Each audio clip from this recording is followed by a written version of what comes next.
every time, grade A opportunity, second and third saves. He's not a ballroom dancer in there. He's break dancing when he needs to. Like, I loved his game today. He went out and took that game.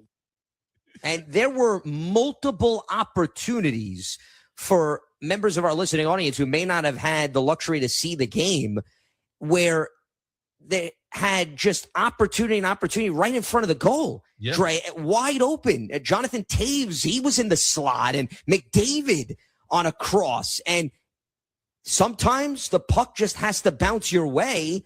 I don't want to say that maybe fortuitous bounces is the only reason why Team USA was victorious, but they were extremely fortunate in how this played out. Yeah, definitely, because sometimes, what's the expression, you make your own luck. Like, if you've got a goaltender playing like Hellebuyck, you put so much pressure on the opponents that if they do get an open net, where it's like, oh, wait a minute, like the pressure is so on, they're like, I have to nail this, that they end up maybe going wild, trying to be a little too perfect with the shot. And even though Hellebuyck might not have been in position to prevent that goal, it's kind of like when you got a great shot blocker in the NBA, right? And Bill Russell used to say, I don't have to block every shot. I just have to make the opponent think I'm going to block every shot. And I feel like that's what Hellebuyck was able to do in goal. He was able to make his opponent feel like he was always going to be there. So even when he wasn't in position, they still couldn't take advantage. Normally, we talk about Steph Curry saving the Warriors plenty of times. That was not the case today. Instead, it was the Al Horford show. What did he do to lift Golden State over Denver? We tackle that next. Primetime, ESPN Radio and the ESPN app. This is ESPN Radio. Chris Canty, he's phenomenal on radio in the morning. He's must listen to radio in the morning. On your radio, your computer, your smart speaker, or on the ESPN app. Something's happened to him. I would look at somebody like Chris Canty and say he needs to be drug tested immediately. We're everywhere you are. This is ESPN Radio. Career changers, including veterans and active duty service members. Your transition starts here. Go from GI to IT in a matter of months. Become a certified cyber warrior with training at My Computer Career. Cybersecurity specialists are in high demand, offering IT pros great opportunities and a rewarding lifestyle while protecting our people, liberty, and treasured institutions from cyber threats. Deploy your career in IT today at mycomputercareer.edu/CWP, an elite CompTIA certification partner. VA education benefits are available to those who qualify. Individuals and businesses with tax problems, listen carefully. If you owe over $10,000 in back taxes or have unfiled tax returns, U.S. Tax Shield can help you take back control. The IRS can seize your bank accounts, garnish your paycheck, close your business, and file criminal charges. Our team of tax attorneys can stop collections and get you protected. U.S. Tax Shield offers a price protection guaranteed quote to get you protected today. U.S. Tax Shield is A+ rated with the BBB, so call 800-494-6139. U.S. Tax Shield, 800-494-6139. Same name, new frequency. ESPN Honolulu is moving to a new home on your AM dial. AM 1500, March 2nd. LinkedIn is pretty amazing at helping you grow your small business. We cannot stop your new clients from emailing you at 3 a.m. We can help you sell, market, and hire in one place. We cannot help you be in 3 places at once. And while we can't help you organize your calendar, LinkedIn can help you land more clients so you have a calendar to organize. Grow your small business on LinkedIn. Learn more at linkedin.com/smallbusiness. The Hawaiian Financial Federal Credit Union and HGEA present the Charlie Wade Show Tuesday at 6:30 at Ruby Tuesday, Moanalua. This is Kanoa Leahy. Join me and Coach Wade as we get the latest on UH men's volleyball. Catch the show in person at Ruby Tuesday or listen live on ESPN Honolulu or ESPNHonolulu.com. The Charlie Wade Show is brought to you by Castle Resorts and Hotels, IBEW Local 1186, Hawaii Pacific Health, H Camp, and Hawaii USA Federal Credit Union. You still thinking job change in the new year? Yeah, I need something that's in high demand and more stable in this economy. IT? Yeah, cybersecurity, maybe even AI. That's what I did. Really? How? Went to My Computer Career. You don't need any prior experience, and you could start your new career in a matter of months. A lot of IT pros go to school there, too, to level up. Sweet. Are classes online or on campus? Both. Wow, I'll check it out. Thanks. Make this your year. Take the free career evaluation now at mycomputercareer.edu, an elite CompTIA certification partner. Financial aid is available to those who qualify, including VA TCA benefits. Showcase presented by Popeyes next Sunday at 1 on ABC. Hey, it's Michelle Smallman, and coming up Monday, we'll react to a huge weekend in the NBA and college basketball, plus get you ready for the NFL Combine. It's on Sportsman like 6 a.m. Eastern, right here on ESPN Radio, ESPN2, and ESPNU.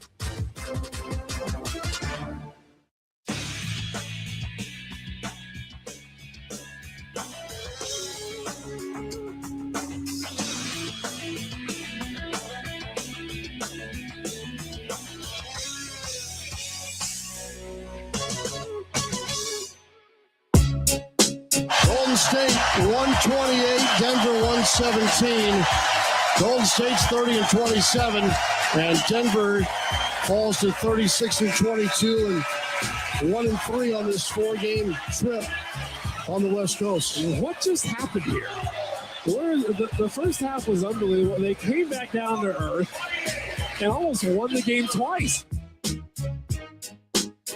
That call heard right here on ESPN Radio. Sean Kelly had the play-by-play call of a come-from-behind victory for the Golden State Warriors in a game in which they didn't hit a three-pointer at all in the third quarter. As this is primetime here on ESPN Radio, the ESPN app, Sirius XM, Channel 80.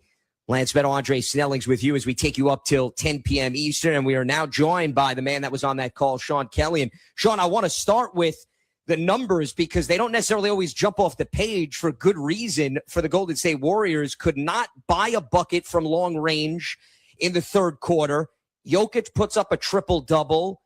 How exactly did the Warriors prevail in this game, considering the numbers don't necessarily support it all the way? Gentlemen, this is why I don't gamble, because when we found out Draymond Green was a scratch literally minutes before the game started, and was already without Jimmy Butler, already without Steph Curry, Kristaps Porzingis on the shelf today as well. Murray went from questionable to starting on the Denver side. I thought, this could get a little ugly. And then, sure enough, Golden State puts up 76 points in the first half. They can't miss. Al Horford gets the last-minute start. The 39-year-old, the oldest ever to suit up for the Warriors, has 17 points in the first half. Yet Denver's within striking distance. And here are the Nuggets, who average the most points per game of any team in the NBA. And then, as you mentioned, all those threes that went in the first half, none go in the third for Golden State. Then they miss a couple early fourth. I think it got up to like 14 or 15 straight misses from three. Denver's taking the lead. They're going to pull away, right? Nope. 4 key turnovers in the fourth quarter by Denver. And that allowed the door to be back open for Golden State. They start hitting shots again. And then Brandon Podziemski, I don't want to say out of nowhere, but has this monster double-double and just gets on a heater late. And there you go. They moved the ball very well. High assist to field goal number for Golden State. Did over like they did earlier in the season for the most part in the game. They attacked the minutes that Jokic was not on the floor, and they found a way to win even without their stars. Only had, 8 guys available. So masterful job by Steve Kerr, and a pretty good team win there for the Warriors.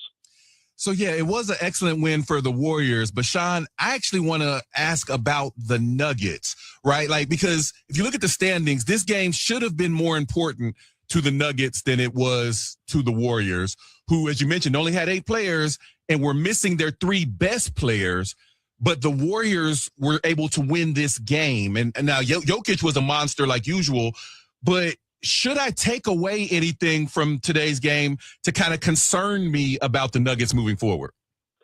Yes and no. I still thought, here's a Nuggets team that leads the NBA in three-point percentage. And I remember at one point, I'm looking at the box. This is in game. They were 3 of 10 from 3, but yet they had 21 points at the free throw line. They were winning points off turnovers, and they were winning second chance points. All things that helped offset the lack of a 3. And here's Jokic, ho-hum, another 30-point triple-double. Murray wasn't 100%, but, Brown was having a nice game. They were doing all the kind of nugget things that have helped them to be the 3rd seed in the West. And you're right about the importance of the game. While Denver's 3rd in the West, there's only one game that separates them and, say, Minnesota, who came into the day, is the 6th seed. So high value on that. But look, never underestimate a team that has a bunch of young guys who have a chance to make a mark, which Golden State does right now with all these injuries. And it's always that dreaded last game of a road trip for Denver, too. So some of those things get cooked in there, a little bit of schedule, a little bit of your opponents maybe motivated in a way you didn't expect. And again, Murray, who's having a career year, tried to get it going and just didn't have the same oomph that he's had in most of the games he's played this year. Sean, we got about 3 minutes left. I want to jump back to the Warriors because circling back to what you said earlier, they didn't have Draymond Green, Steph sideline, no Porzingis. A lot of aging veterans on this team, and Al Horford had a really nice game. I guess what I'm getting at is how reliable do you think that veteran core can be to put the Warriors in maybe a dangerous zone come the postseason? Yeah, that's a very interesting question. I mean, if you take basically Horford and Gary Payton out of the mix here, basically everybody else averaged around like 24, 25 years of age that played for the Warriors today. But a guy like DeAnthony Melton, who's been injury-riddled the last 2 years, they're going to have to rely on him to be a heavy scorer here the rest of the way. We'll see how Draymond Green's back is as they go into this road trip now with New Orleans and Memphis coming up. You know, and they're going to be careful about Curry. They're not going to rush him back. They know that there's no structural damage to that knee, but why risk anything when he's got, inflammation still and swelling? Because at the moment, even with, I'm not so sure how much Golden State can improve their position. And their thinking right now is, okay, probably going to be a play-in situation for the Warriors. But if we're smart with Curry and we can hold our position, if Curry comes back and is full go as they get toward April, I don't like anybody having to deal with the Warriors in a play-in situation or as a first-round matchup. Any team that has to deal with a Steph Curry ball club is in a bit of a danger zone. So that's really the mindset right now of the Warriors. And today was one of those signature wins they'll look back and say, this is how we developed this younger group of players. This development will help us later on in the season make some kind of a push if possible. He is Sean Kelly, NBA on ESPN radio play-by-play announcer. He was on the call for the Warriors and the Nuggets as the Warriors topped them 128-117 earlier today in the Bay Area. Sean, greatly appreciate the time and the insight and look forward to talking down the road. Thanks for coming on. Thanks, guys. All this tanking talk, I get a game like that today, fully coming out of the sky, unexpected. Pretty good treat for me. Appreciate it. Thanks. You got it, Sean. Absolutely. Our pleasure. Is the ball bouncing his way, just like the puck bounced the way of Team USA in Milan, a consistent theme across the board in the world of sports. But, Dre, we just heard Sean mention that he would still put the Warriors as a team that you wouldn't want to see. I would agree with him in terms of the play-in tournament. I would not want to see them. They're more than capable of handling their business. But as you pointed out earlier, it's a matchup-driven league. Hard to then see them challenging over a 7-game series, OKC or San Antonio. Yeah, I mean, that's what it comes down to, in my opinion. I think that the Warriors, they can be a team that comes out of the play-in. They can make it into the playoffs. And because of who they've been, because of Steph Curry, because of Draymond Green and Porzingis, if they play, then, yeah, they won't be a fun team to match up with. Even if you're the Spurs or the Thunder, you probably don't love the matchup, but I would be very comfortable expecting those other teams to be able to take them out in the tournament. In the Eastern Conference, a little bit different landscape because a number of teams made trades, and there's several teams that by the time the postseason rolls around, chemistry could all of a sudden play a significant role, including the Cleveland Cavaliers. James Harden is now aboard with Donovan Mitchell. Can Cleveland do enough to move up the ladder and wreak havoc against the Knicks, the Celtics, and even the Pistons? We're going to examine the state of the NBA Eastern Conference as we move along here because things are about to get quite interesting. It's Lance Meadow, Andre Snelling's Primetime on ESPN Radio and the ESPN app. On on the Monday edition of Unsportsmanlike with Evan Cohen, Chris Canty, and me, Michelle Smallman. We'll react to a huge weekend in the NBA and college basketball, plus get you ready for the NFL Combine. It's Unsportsmanlike, 6 a.m. Eastern, right here on ESPN Radio, ESPN2, and ESPNU.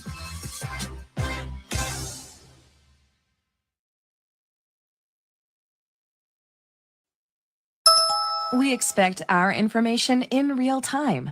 US Med carries continuous glucose monitors, which provide real-time readings of blood glucose levels. US Med is an approved provider for Medicare and over 500 private insurers. So call 888-665-0696 today for a free insurance and Medicare benefits check as easy as, that's 888-665-0696. You still thinking job change in the new year? Yeah, I need something that's in high demand and more stable in this economy. IT? Yeah, cybersecurity, maybe even AI. That's what I did. Really? How? Went to My Computer Career. You don't need any prior experience, and you could start your new career in a matter of months. A lot of IT pros go to school there, too, to level up. Sweet. Are classes online or on campus? Both. Wow, I'll check it out. Thanks. Make this your year. Take the free career evaluation now at mycomputercareer.edu, an elite CompTIA certification partner. Financial aid is available to those who qualify, including VA benefits. Guys, did you know your testosterone affects everything in your system, including how you feel and perform every day?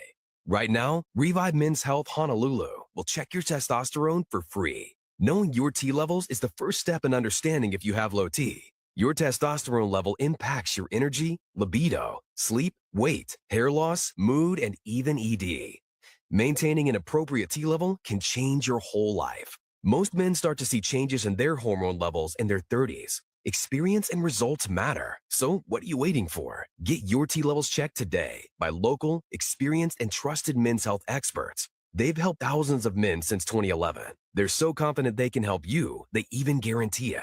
Call Revive today and schedule your free testosterone test, free exam, and free consultation. Call Revive Men's Health at 808-529-0000. That's 808-529-0000. Or visit ReviveMen'sHealth.com.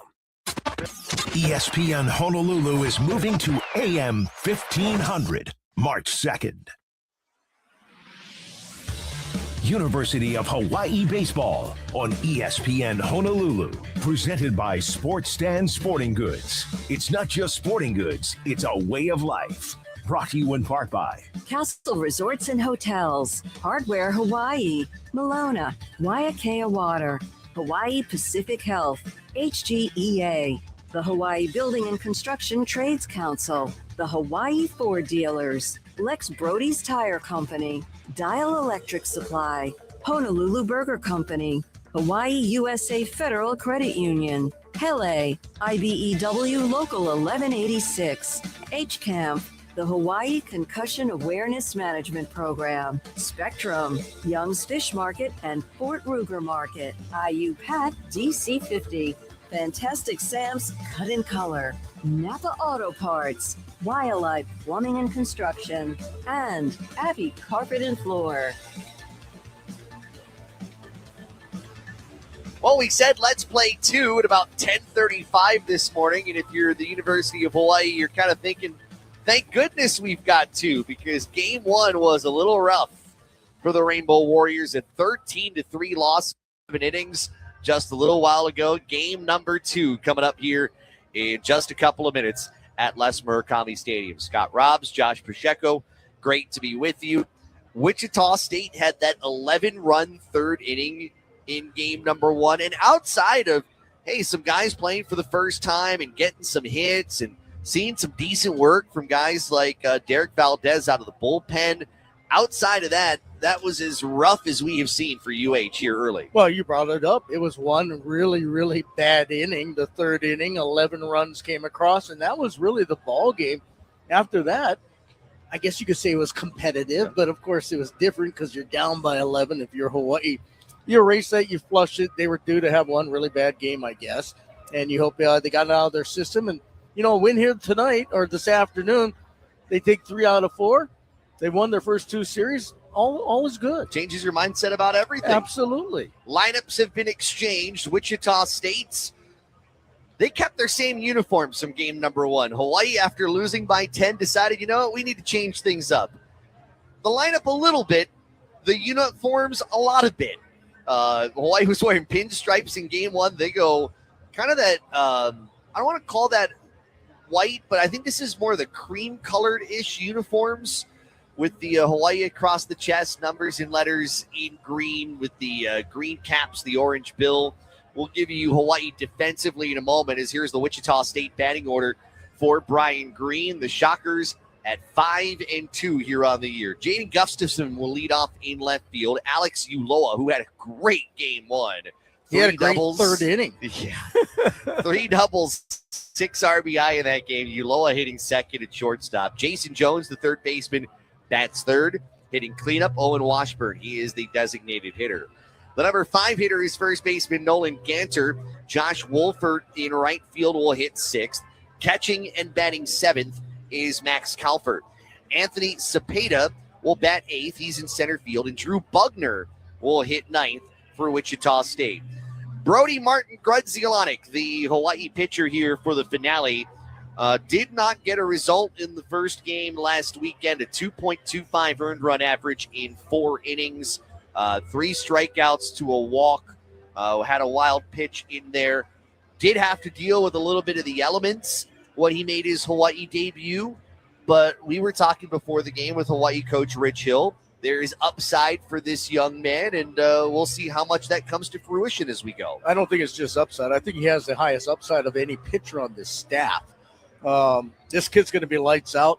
I think he probably would be contending for one of those 3 starting positions in conference play in a couple of weeks. He's, I think, the real deal. We'll see how he does here today, but just watching him that one time last week and reading up and knowing what he has, I think he's a real catch for Hawaii, and you hope that if he has a successful season, he comes back next year. But we're not going to worry about that yet. Let's see how he does in only his second start. But I think this kid oozes with talent. Do you think, as Hawaii takes the field, do you think the way Liam O'Brien looked in that last game, that maybe that does open the door for Martin Grudzielanek? I think it's still early. Next week, I think Liam's going to get another shot, right? Hawaii has a 4-game series against Ball State. I don't think it changes a whole lot. He had 1 bad inning, and he looked pretty good last week. He's going to get another opportunity. But, yeah, I could see it coming down that 3rd spot when they get to conference play between he and Martin Grudzielanek. And, who knows who it's going to be. But I'll tell you right now, this young freshman out of San Diego, he's going to be a good one. Not a lot of games left before Big West play gets underway. We're just a couple of weeks away from Hawaii hosting Cal Poly. The Hawaii defense, left to right, Evan Rolbecki, Kamana Nahaku, Christian Hoffman. Infield, left to right, Tate Shimao, Elijah Iquez, Cody Watanabe, Ben Ziegler, Namoa. You predicted it correctly in game number 1. Jake Redding is behind the plate for Martin Grudzielanek. Keys to today's game. Those keys are brought to you by your Hawaii Ford dealers. What would you say to that, Scott? Get off to a good start. Don't give up 11 runs in any single inning, and I think everything will be okay. As easy as it gets with those keys here for game number 2. Another key in all seriousness is also that Hawaii used a lot of pitchers in that game, but they were the lower end guys in the bullpen. So the top guys in the bullpen have an extra day rest because of yesterday, and they didn't have to pitch in the first game today. So Hawaii's fine pitching wise. Our injury report brought to you by Hawaii Pacific Health, creating a healthier Hawaii, and that's something that we didn't get to talk about much in game 1, but Rich Hill announcing during the Rich Hill show today that Sebastian Gonzalez is out for the year with a torn ACL. That's a big loss for this rotation for sure. Oh, no question. He was another guy that was going to contend for one of the 3 top spots during the non-conference part of the season. Has a good attitude. He's ready to go. The good thing for Sebastian is it has nothing to do with his upper body, his arm, his elbow, his shoulder. It's a torn ACL. A lot of guys get those in sports. He should be all right next year. It's just going to be tough for him because I think a lot was expected, and he got hurt a couple of days before the opener against Gonzaga. So tough break for him and for Hawaii, but good thing UH is pretty deep pitching-wise, and we'll see what the young man on the mound for UH can do here this afternoon. All right, Jaden Gustafson ready to step in. Black tops, the cream-colored pants, numbers and letters in yellow, Wichita scripted across the front. As Martin Grudzielanek, the right-hander, ready. His pitch is a fastball, a called strike in the outside corner. We are underway. First pitch time at 2:36. It is 75 degrees, nice and comfortable. Partly cloudy afternoon. 0-1 is yanked out of play to the left. I would prefer to say partly sunny since we're both half full kind of guys, right? I am not a half full guy. I thought there's you were. there's a half a glass of water in the cup. It's very Switzerland of me. Yes, it is. No balls and 2 strikes. Pitch is a fastball high, 1-2. There is a little bit of sunshine out in left and center field, but it's mostly cloudy everywhere else. Hawaii's got the shift on the left-handed hitter, and he takes a fastball that plunks him on the outside of the lower right leg. So Gustafson reached base on the hit by pitch. And here's the man who just tore the cover off the baseball in game 1, Alex Uloa. 3 doubles to all field, well, to both edges of the field. He didn't want to hit one to dead center, but he drove in 6, 2 bases clearing doubles. But all 6 of those runs came in the same inning. That's right. That's the part that's so impressive. I mean, how often are you going to go up twice in the inning? But on top of that, both times with the bases loaded, and then both times driving in all 3 runs. I mean, the odds of that are very minimal. If you missed that inning, and I saw that Steven Tsai had actually, because Steven would, as they throw over to first and check in on the runner, Steven had actually timed it. Yeah, again, because he would. 48 pitches. Actually, he didn't time it. 48 pitches, 4 pitchers, but 48 pitches. Here's a bunt put down first base side. Ben Ziegler-Nomol, the first baseman, has it, places the tag on the runner, and there's out number 1. Sacrifice 3 unassisted. Gustafson gets over to second. So how about a guy drives in 6, has 3 doubles in the first game, he lays down the sack button the first inning. You gotta love it. That's baseball. Sounds kind of humbling to me. 1 out, 1 on, no score here in the top of the first inning. Here is Jason Jones, who in game 1, 2 singles and a walk. He was 2 for 4.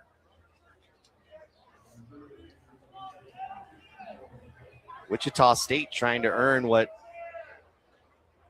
was almost unimaginable after the way the first 2 games went offensively. A series split would be huge for them to pull off here. Absolutely. First pitch, this one yanked into center field, base hit. Nahaku charging. They're going to hold up the runner at third as Nahaku hurries it back to the infield, cut off by Ziegler-Namoa.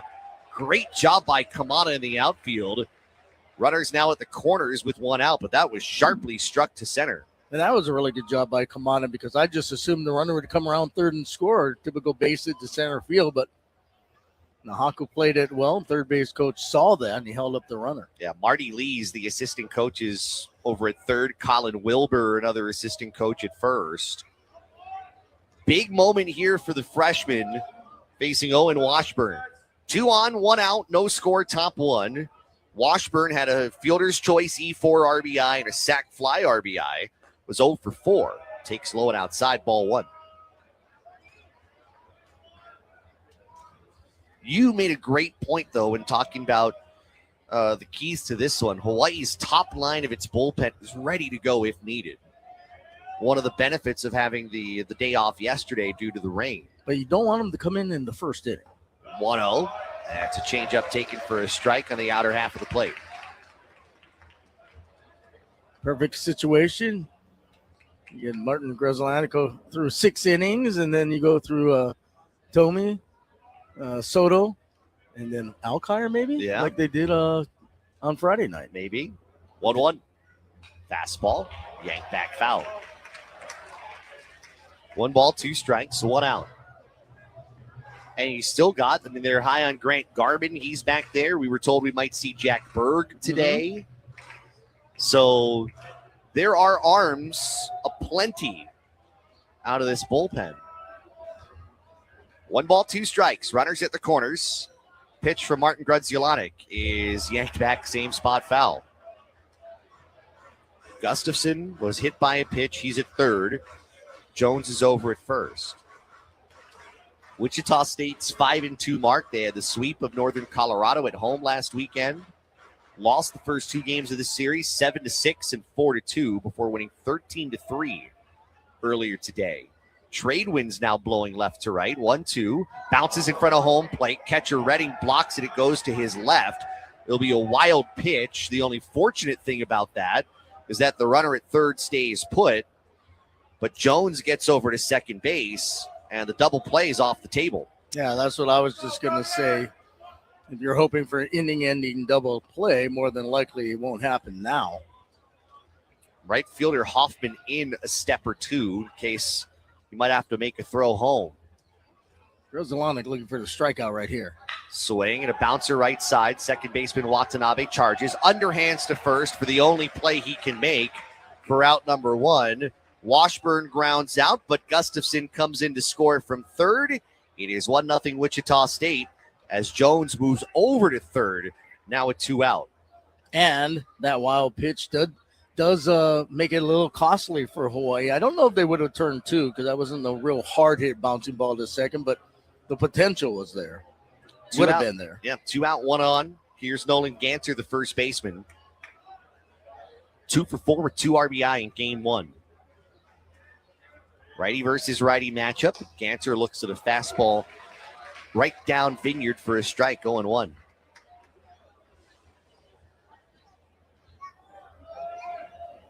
Some of the crowd, they've been here for that first game. Some arriving fashionably late. Figure they already had plans before they could make it down here. Fastball shoulder high, misses 1-1. And many of them still here in a pretty nice crowd for this Sunday afternoon. 1 ball, 1 strike. Martin Grzelcyk ready. He deals. Curveball down low. 2-1. Starting to see some shadows a little bit here on the left side of the diamond.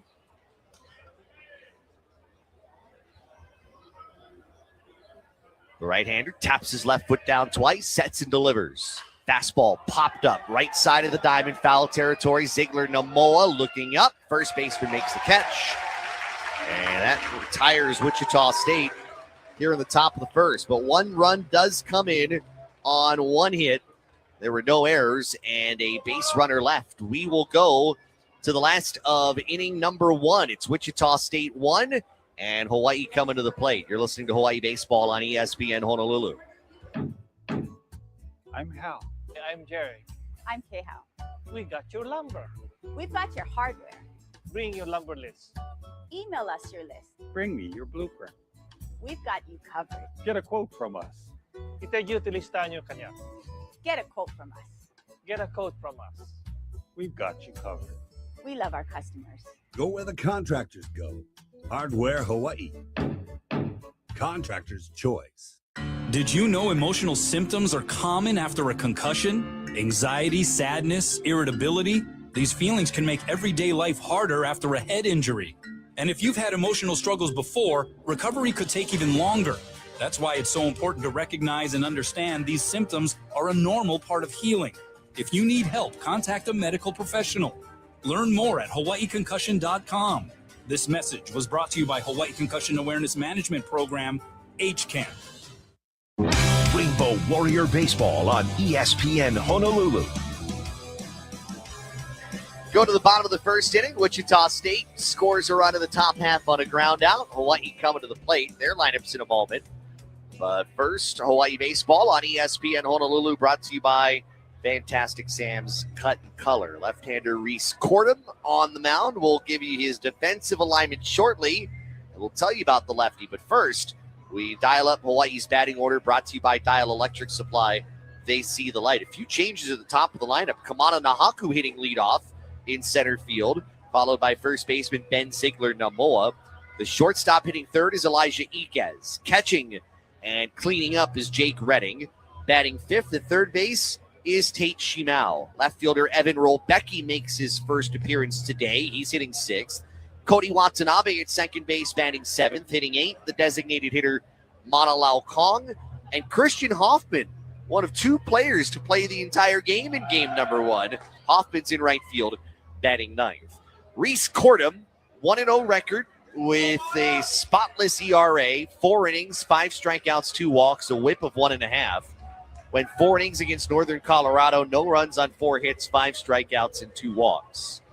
6'5", 230 from Lincoln, Nebraska, a transfer from Fort Scott Community College. As Nahaku waits, first pitch to him is a letter high strike. You gave me a look, kind of an interesting shuffle to the top of the lineup, especially with Nahaku there. Yeah, because we were talking in the first game about the fact that he was, moved down to the A spot earlier. There's a slow roll at third, picked up by Jones, throws it across to first in time, one away. He started the weekend in the 8th spot. He was in the 6th spot in the first game, and then all of a sudden he jumps up to the leadoff hitter. One away for Ben Ziegler-Namoa, who in game 1 went 1 for 2. Defense around Cordham today, left to right, Jaden Gustafson, Anthony Cepeda, Josh Wolford in the outfield.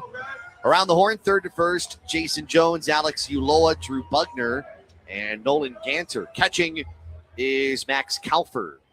Winds picking up a little bit as Ziegler-Namoa looks at the first pitch down low, 1-0. We had the Kona winds in game number 1. Looks like it's a little more swirling because we got the trade winds now. And that's not good. No. When you get the trade winds, you look up towards the mountains in the area, and it is pretty dark. We might see a little rain here in this game, but I don't think it'll be anything that should hinder us. Fastball on the outside corner. In fact, rain is starting to come down.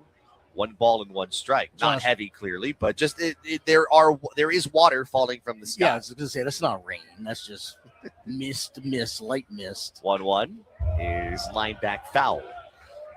1 ball and 2 strikes. And a little bit more when the fans down the right field or down the first base side decide, you know what? Let's go find some cover. When you think about the location of this ballpark in Manoa Valley and the rains that come through here, you'd be shocked by how many times.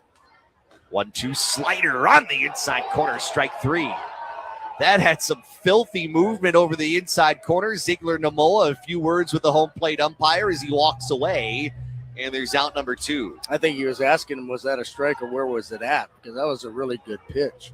But I was going to say, you would think there have been lots of rainouts through the years. There have been very, very, very few rainouts throughout the history. Even back in the old days when this was a natural playing surface. Here's Elijah Iquez. 2 out, nobody on, 1-0 Wichita State. Bottom 1. Pitch to the Hawaii shortstop is a fastball high and tight, 1-0. Iquez was 0 for 1. He was pinch hit for in the 3rd inning. And that started the revolving door of players off the bench to get a lot of time in that first game. 1-0. That's a breaking ball down and in. 2-0 to Iquez. First game went 7. This one scheduled 9 to wrap up the series. 2-0. This one hit hard right side. That will get through past Bugner to his left and into right field. First hit of the afternoon, or at least first hit in game number 2 for Hawaii. Iquez gets on and will bring Jake Redding to the plate. Yeah, Elijah's one of those guys that needs to get going, and there are a number of guys in this lineup that need to start getting their offensive part of their game going. You'd like to see guys collectively do it, and not just one guy one game and the other guy another game. Redding 0 for 1 in game 1. Pitch to him. Takes a fastball right down the heart of the plate for a strike.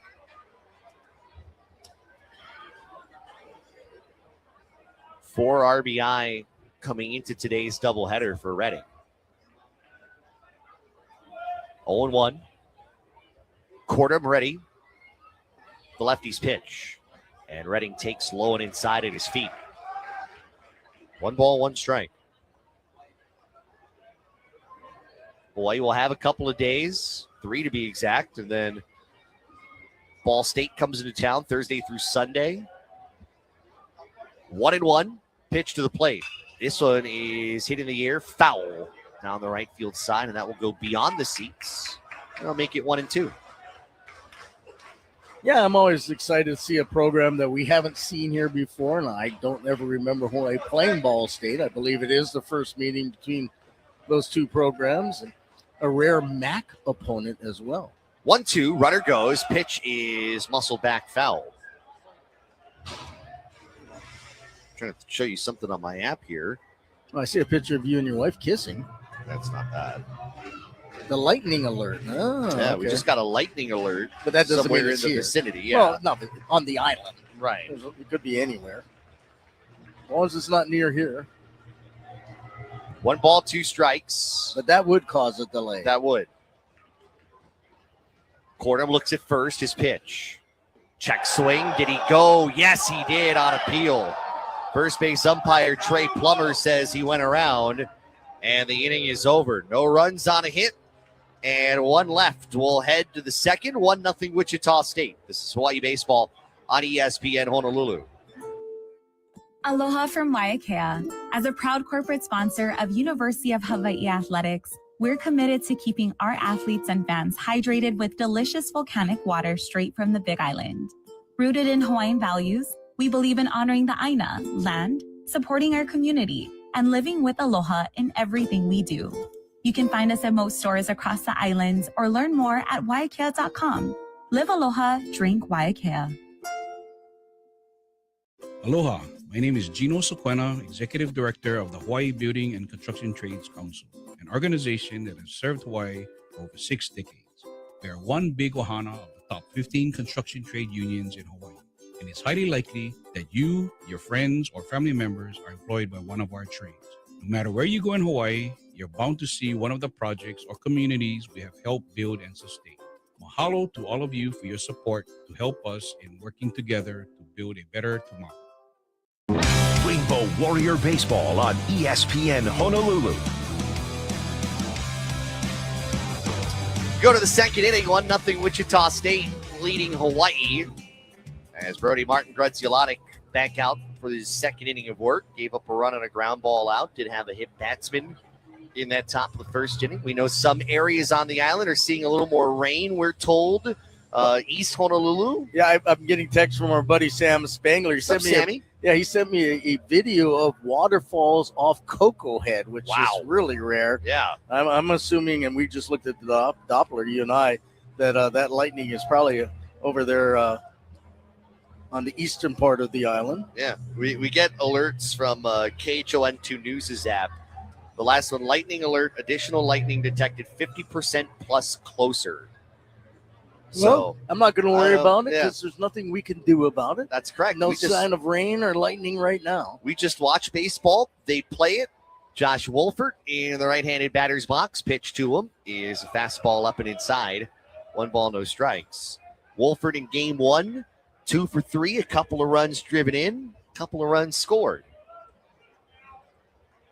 Hawaii has to get their act together here on this Sunday afternoon. They're going to find themselves dropping both ends of this doubleheader. 1-0's line back foul. 1 ball, 1 strike. Wolfert, Kalfer, Cepeda, 6, 7, and 8 in the order. Good to hear from Sam. Let's say hello to Robert, listening to us on the ESPN Honolulu app from Alabama. Oh, yeah, I see him every once in a while on Twitter. 1-1. That misses above the letters. 2 balls and a strike. Now with no television, that means we get a little more, get to hear from some people on the socials. Time is called. Oh, they're telling the on deck hitter, hey, move back to where you should be.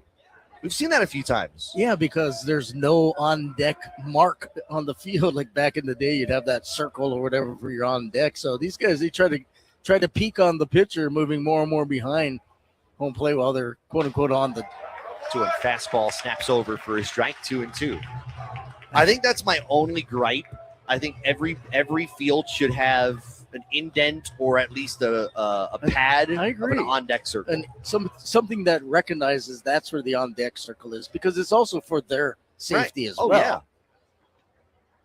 2-2, and Martin Grudzielatic will step off. Well, I think he thought that last pitch was strike 3 because he came off the mound on the first base side and started walking around. Now time called. Time is called. Yeah, first baseman Ziegler Namoa is coming over to go talk to him. And something weird happened. It looks like there might be a pitch comm issue. That might be it. Yeah. They're asking them to relay the signs to see if his pitch comm works, and now it appears that it does. It was so much easier back in the day where you just painted your fingernails and flashed your, like Buster Posey did, and That Flash your signs to the pitcher. That white out. Yep. 2 balls, 2 strikes. Nobody out. Pitch. Big swing and miss. Strike 3. There's the strikeout for Brody. That one running up and in. Wolford K's 1 away. And here's Max Kalfer. Kalfer, the catcher. It was Gonzalez who caught game 1. We saw Kalfer in game 2 yesterday, and he struck out 3 times. Or not yesterday, Friday. Struck out 3 times and reached on an error. Pitch to him is a called strike. 0-1. Fastball middle of the plate. 1-0 Wichita State. We're in the top of the second. Big deep breath from the freshman. Now he winds and delivers. Fastball. That got the outside corner. He's got a little giddy up on that fastball, doesn't he? He does. And I think as his confidence builds, you'll see that thing move a little bit more toward the corners. That was a nice frame job by Redding on that last pitch. 0-2. Bounces away in front of the plate and past Redding. 1-2. You want to see that moxie from this young man. Well, keep in mind his father was a 15-year Major League All-Star. Yeah. Not 15-time, but he was a 15-year Major League Baseball player, All-Star. 1-2. Pop back foul. Won a couple of Gold Gloves. So he comes from good stock, and probably when he was a really small kid, maybe he was old enough to run around the locker rooms of the major league teams. His dad, I always think of his dad as a Royal. See, I've always thought of it. Wasn't he a Cub for a little while? Was he? He might have been. 1-2. Breaking ball. Strike 3 called to the inside corner. So we see the fastball work pretty well, but he comes back with a curveball right on the inside edge. Back-to-back Ks for Martin Grudzielanek, 2 down. And that will bring up Anthony Cepeda. Cepeda in game 1 went 0 for 2 with a walk and a strikeout.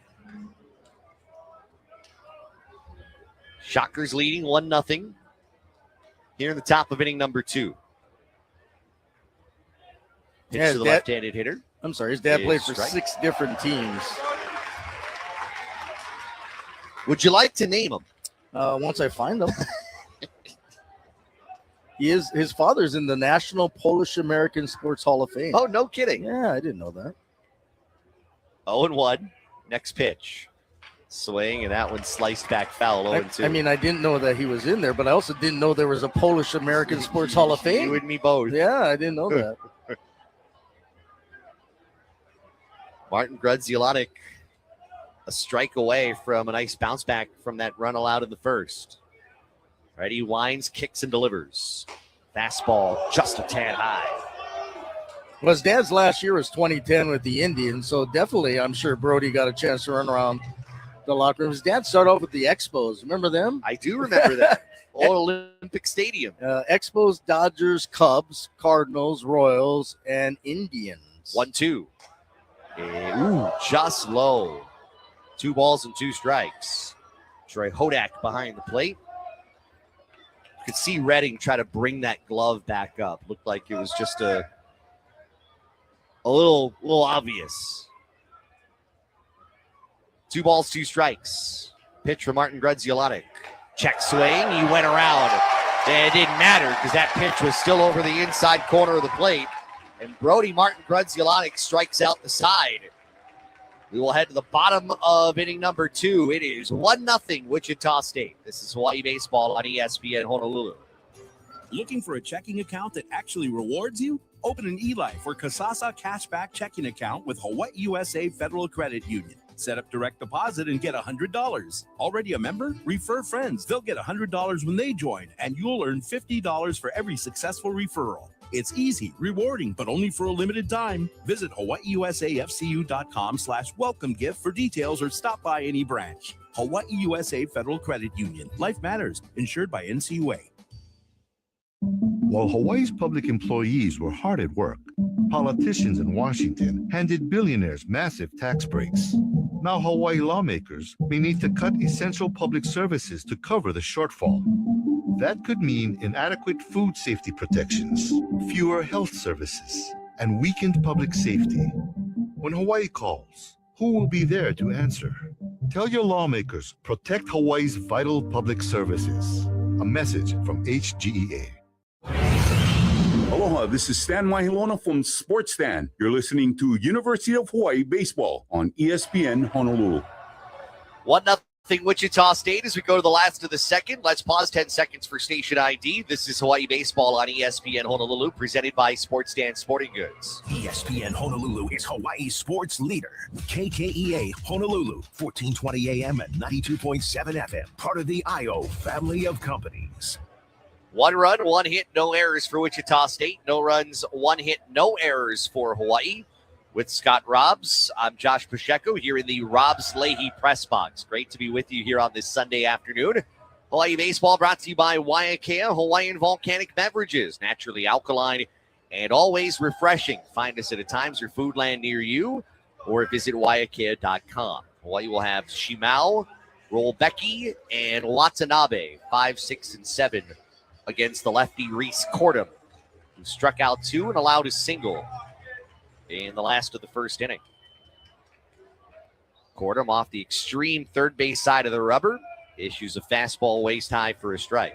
Hawaii had, 8 or 9 hits in that first game? It didn't feel like they had that many hits. This might be one of the higher outputs they've had here in the early part of the season offensively. 0-1 is high, 1-1. Yeah, I mean, you see that offense a little bit later. Christian Hoffman had his first home run as a Rainbow Warrior and Hawaii's first home run of the season in the 6th inning of game 1. This pitch is nubbed foul down the first base side. It's 1-2. And the thing, Josh, about that home run was, number one, it was a line drive over the fence in left field, but also it was an opposite field home run by Hoffman. You don't see opposite field home runs to left in this ballpark hardly ever. 1-2. Swing. This one muscled into right center field. Drops for a base hit right in front of the right fielder, Wolford. That's got to feel good for Tate. He needed that one. You can tell the fans as well. Just keep waiting for him. He's off to obviously a slow start, but I have no doubt that Tate Shimao is going to be a big part of this offense by the time the season's done. He's been important defensively at third base. Good third baseman. So here is Evan Rolbecki. Rolbecki hitting .214 with 2 RBI. You think Hawaii bunts him over right here? Or tries to with Cody Watanabe on deck? My guess is yes. I would think so as well. Let's see what they do. He may not show bunt the first pitch, but I could see it happening. Third baseman Jones is on the infield green as the sun peeks back out. Pitch is down low. 1 ball, no strikes.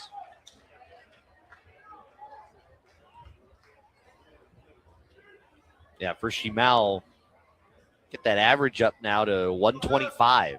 You don't have to bring that up yet. Too late. Next pitch. That's on the inside corner, strike 1. Well, Becky's not showing bunt, at least through the first 2 pitches. So with it being early and this being a 9-inning game, maybe the coach wants him to swing away. Rich Hill giving signals in the third base coach's box. Now walks backward outside of the box. They'll throw over to first. Check on Shimao. And maybe they wanted to see if Rolbecki would show his cards, which he did not. Well, Center fielder Cepeda, by the way, played pretty deep out there. He really is. You're right. Although right fielder Wolford's kind of shallow. Well, they're expecting Rolbecki to pull by looking at the outfielders. 1-1. Gets the inside corner. Rolbecki not thrilled. It's 1-2. Looked like a good pitch from up here. Caught the inside corner. Tough pitch to handle for Rolbecki. He'll have to shorten up his swing now here and try to make some contact. First baseman holding the runner. Third baseman Jones back at kind of normal depth at his position. 1-2. Breaking ball outside. Looked more like a changeup. And Rolbecki kind of that little bit of a twitch in his right arm. Did think about the swing, but did hold back. You know, one thing you've seen throughout the years, how baseball has changed. A lot of times back, at least when I was younger, when guys get 2 strike counts, they start choking up on the bat a little bit more. You don't see anybody choke up on the bats anymore, do you? No. Runner goes, but they got the throw over to first. Try to pick him off the throw over to the shortstop covering, and Shimao is out at second base.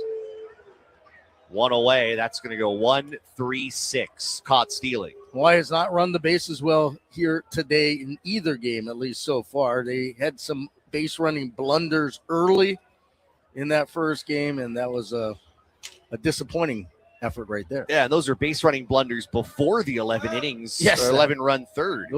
Those came in the first 2 innings. 2-2. Swing and a foul tip. Did that stay in the glove? No, it did not. It rolls in front of the catcher. Count stays at 2-2. Still waiting for that one game. Now, granted, this is game number 8 of many. Yeah. But that one game where they put everything together. We haven't seen a game like that yet where the offense is dominated, the pitching is dominated, defense. We've seen 2 of 3 many times. 2-2 pitch from Cordham. Way outside. 3-2. What did you say earlier? This is game 8, I think, of 50. Yeah. We were talking the other day. Hawaii did have a midweek game early March. We'll tell you about it in a moment. 3-2. Swing and a miss, strike 3. As Robecki strikes out. 2 down here in the second. When the initial schedule came out, Hawaii had Pepperdine as a midweek game on a Tuesday. This was between that 2-week trip that takes them to Long Beach and then out to UC Santa Barbara. Mm-hmm. And Rich Hill's someone who schedules years out. As a lot of coaches, I think, will. Not so much in baseball, other sports, but baseball is almost maybe some couple of years out, but for the most part, it's year by year. Cody Watanabe takes outside 1-0, but he had Pepperdine in the schedule, and he had him for a while. Pepperdine, I guess, had a coaching change and decided not to keep Hawaii on its schedule. Well, just like Hawaii is supposed to open up the season against Missouri. 1-0 bouncer back to the mound. Cordham to his right, fields it, throws it over to first, gets the out. And that ends the inning on the 1-3 putout. No runs on a hit. Nobody left. We will head quickly to the third inning. It is 1-0 Wichita State leading Hawaii. This is Hawaii Baseball on ESPN Honolulu.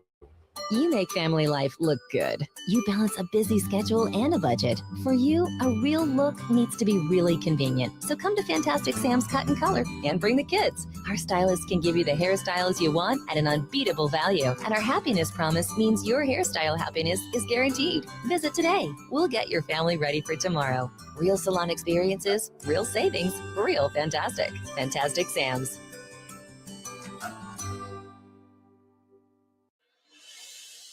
Abby Carpet and Floor introduces the newest waterproof flooring for Hawaii, Opulux. It's a waterproof laminate that's ideal for local living. With our busy lifestyles, it's very easy to keep clean. It's durable and also scratch resistant, perfect for homes with kids and pets. Visit their showroom at 560 North Nimitz Highway and see the waterproof Opulux laminate from Abby Carpet and Floor. Rainbow Warrior Baseball on ESPN Honolulu.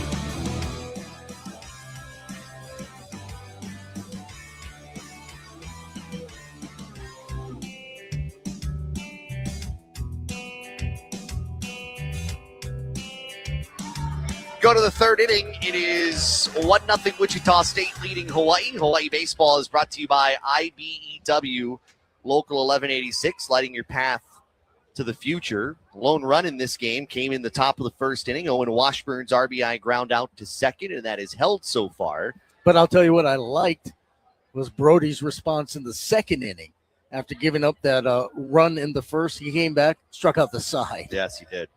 And Brody Martin Grudzielanek will face 9-1-2 in the Wichita State orders, starting with Drew Bugner, the second baseman. Bugner 0 for 3 is the senior on the year. So a righty versus righty matchup. Martin Grudzielanek taking his time. Now nods, gets the sign he likes, and delivers. Fastball bouncer off his glove, trickles behind the mound. Second baseman Watanabe is not going to have a play. An infield hit for Bugner to start the third. I wonder if Martin Grudzielanek kind of misread that off the bat, because he took kind of a a stretch and a bow to his left, almost like he thought that was going to come back harder on him. It's possible because it did look that way at the beginning, and it's quite possible that's the way he read it. So leadoff man reaches, top of the order for Jaden Gustafson, who was hit by a pitch on the outside of his right leg and later scored.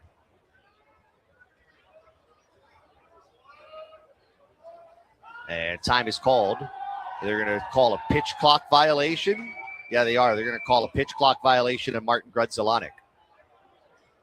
So count 1-0 to Gustafson. It's those little things when a leadoff man gets on is where you really start to pay very close attention. Fastball upstairs now 2-0. But also, those are the little things that you work on now before conference season. Though, like I mentioned earlier in that first game, a little bit different this year heading into the season because there's a real belief that this could be a potential postseason team. Now time called again, and they're warning Martin Grudzielanek about engaging with the hitter. This might just be a warning, not a ball. It appears to be a warning. Yeah. The home plate umpire writing it into his little notebook. But here comes Rich Hill out of the Hawaii dugout, and I don't know if he's going to talk to the home plate umpire or if he's going to talk to Brody, but he's going to talk to both. That's a good point. Good point.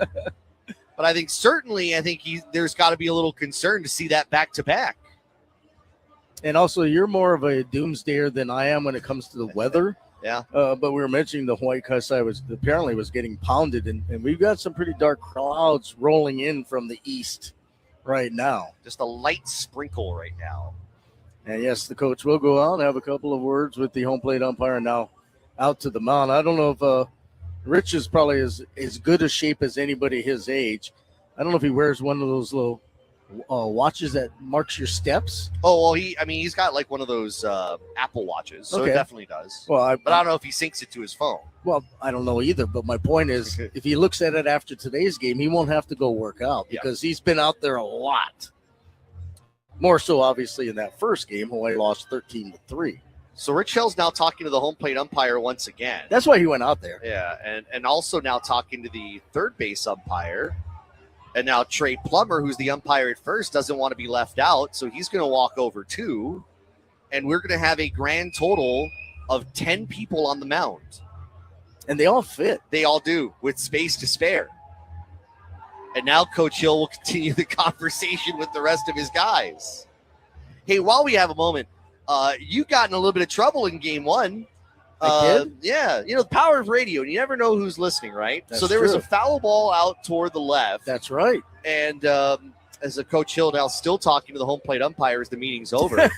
And Rich is going to get his money's worth. Yeah. There's a ball that was hit out. It was toward the driveway. It went foul, and I made a note. There was a nice car. I think it said as a Tesla. Kind of slowed down, saw the ball coming their way, and you made a remark about Teslas. Yes, I did. Not a fan of Teslas. You never know when someone's listening. They could be. Everybody's listening, aren't they? Well, not literally everybody, but Just you never about. know. Just the right person. As that pitch misses low, 3-0 to Gustafson. I'll finish the story after this at bat since it's a 3-0 count. But every once in a while, you kind of find, hey, someone knows where to find you on social media, and they got something to say. 3-0. Pitch for Martin Grudzielanek. Bunt shown. Bat pulled back, and there's a strike bottom of the zone. And look, the bullpen's going to start to get activated. Jack Berg brought a jacket, and he brought a catcher, and he's going to bring some coaches with him. And he may start to get loosening here. Yeah, he kept monkeying around. I think Coach Hill definitely wants to get this game today. And then you mentioned the weather earlier, and it's gotten pretty dark. Throw to first, runners back. It's 3-1 here to Gustafson with nobody out. Runner at first, top of the third inning. Wichita State leading 1-0. And indeed, Berg is going to start to loosen. We did see him briefly loosen in game one, but when that game got out of hand, that ended quick. Fastball outside, ball 4. 2 on here, nobody out in the third. So we mentioned the foul ball. Yes. The person who allegedly drove the Tesla, and allegedly, because we're not sure, are we, Josh? we don't know who was in the driver's seat. The person who drove the Tesla sent me a note on the X platform and said, and this is Jody, tell Scott it was my Tesla. that grabbed the ball and then gave it to a kid. Which is awesome. Yes.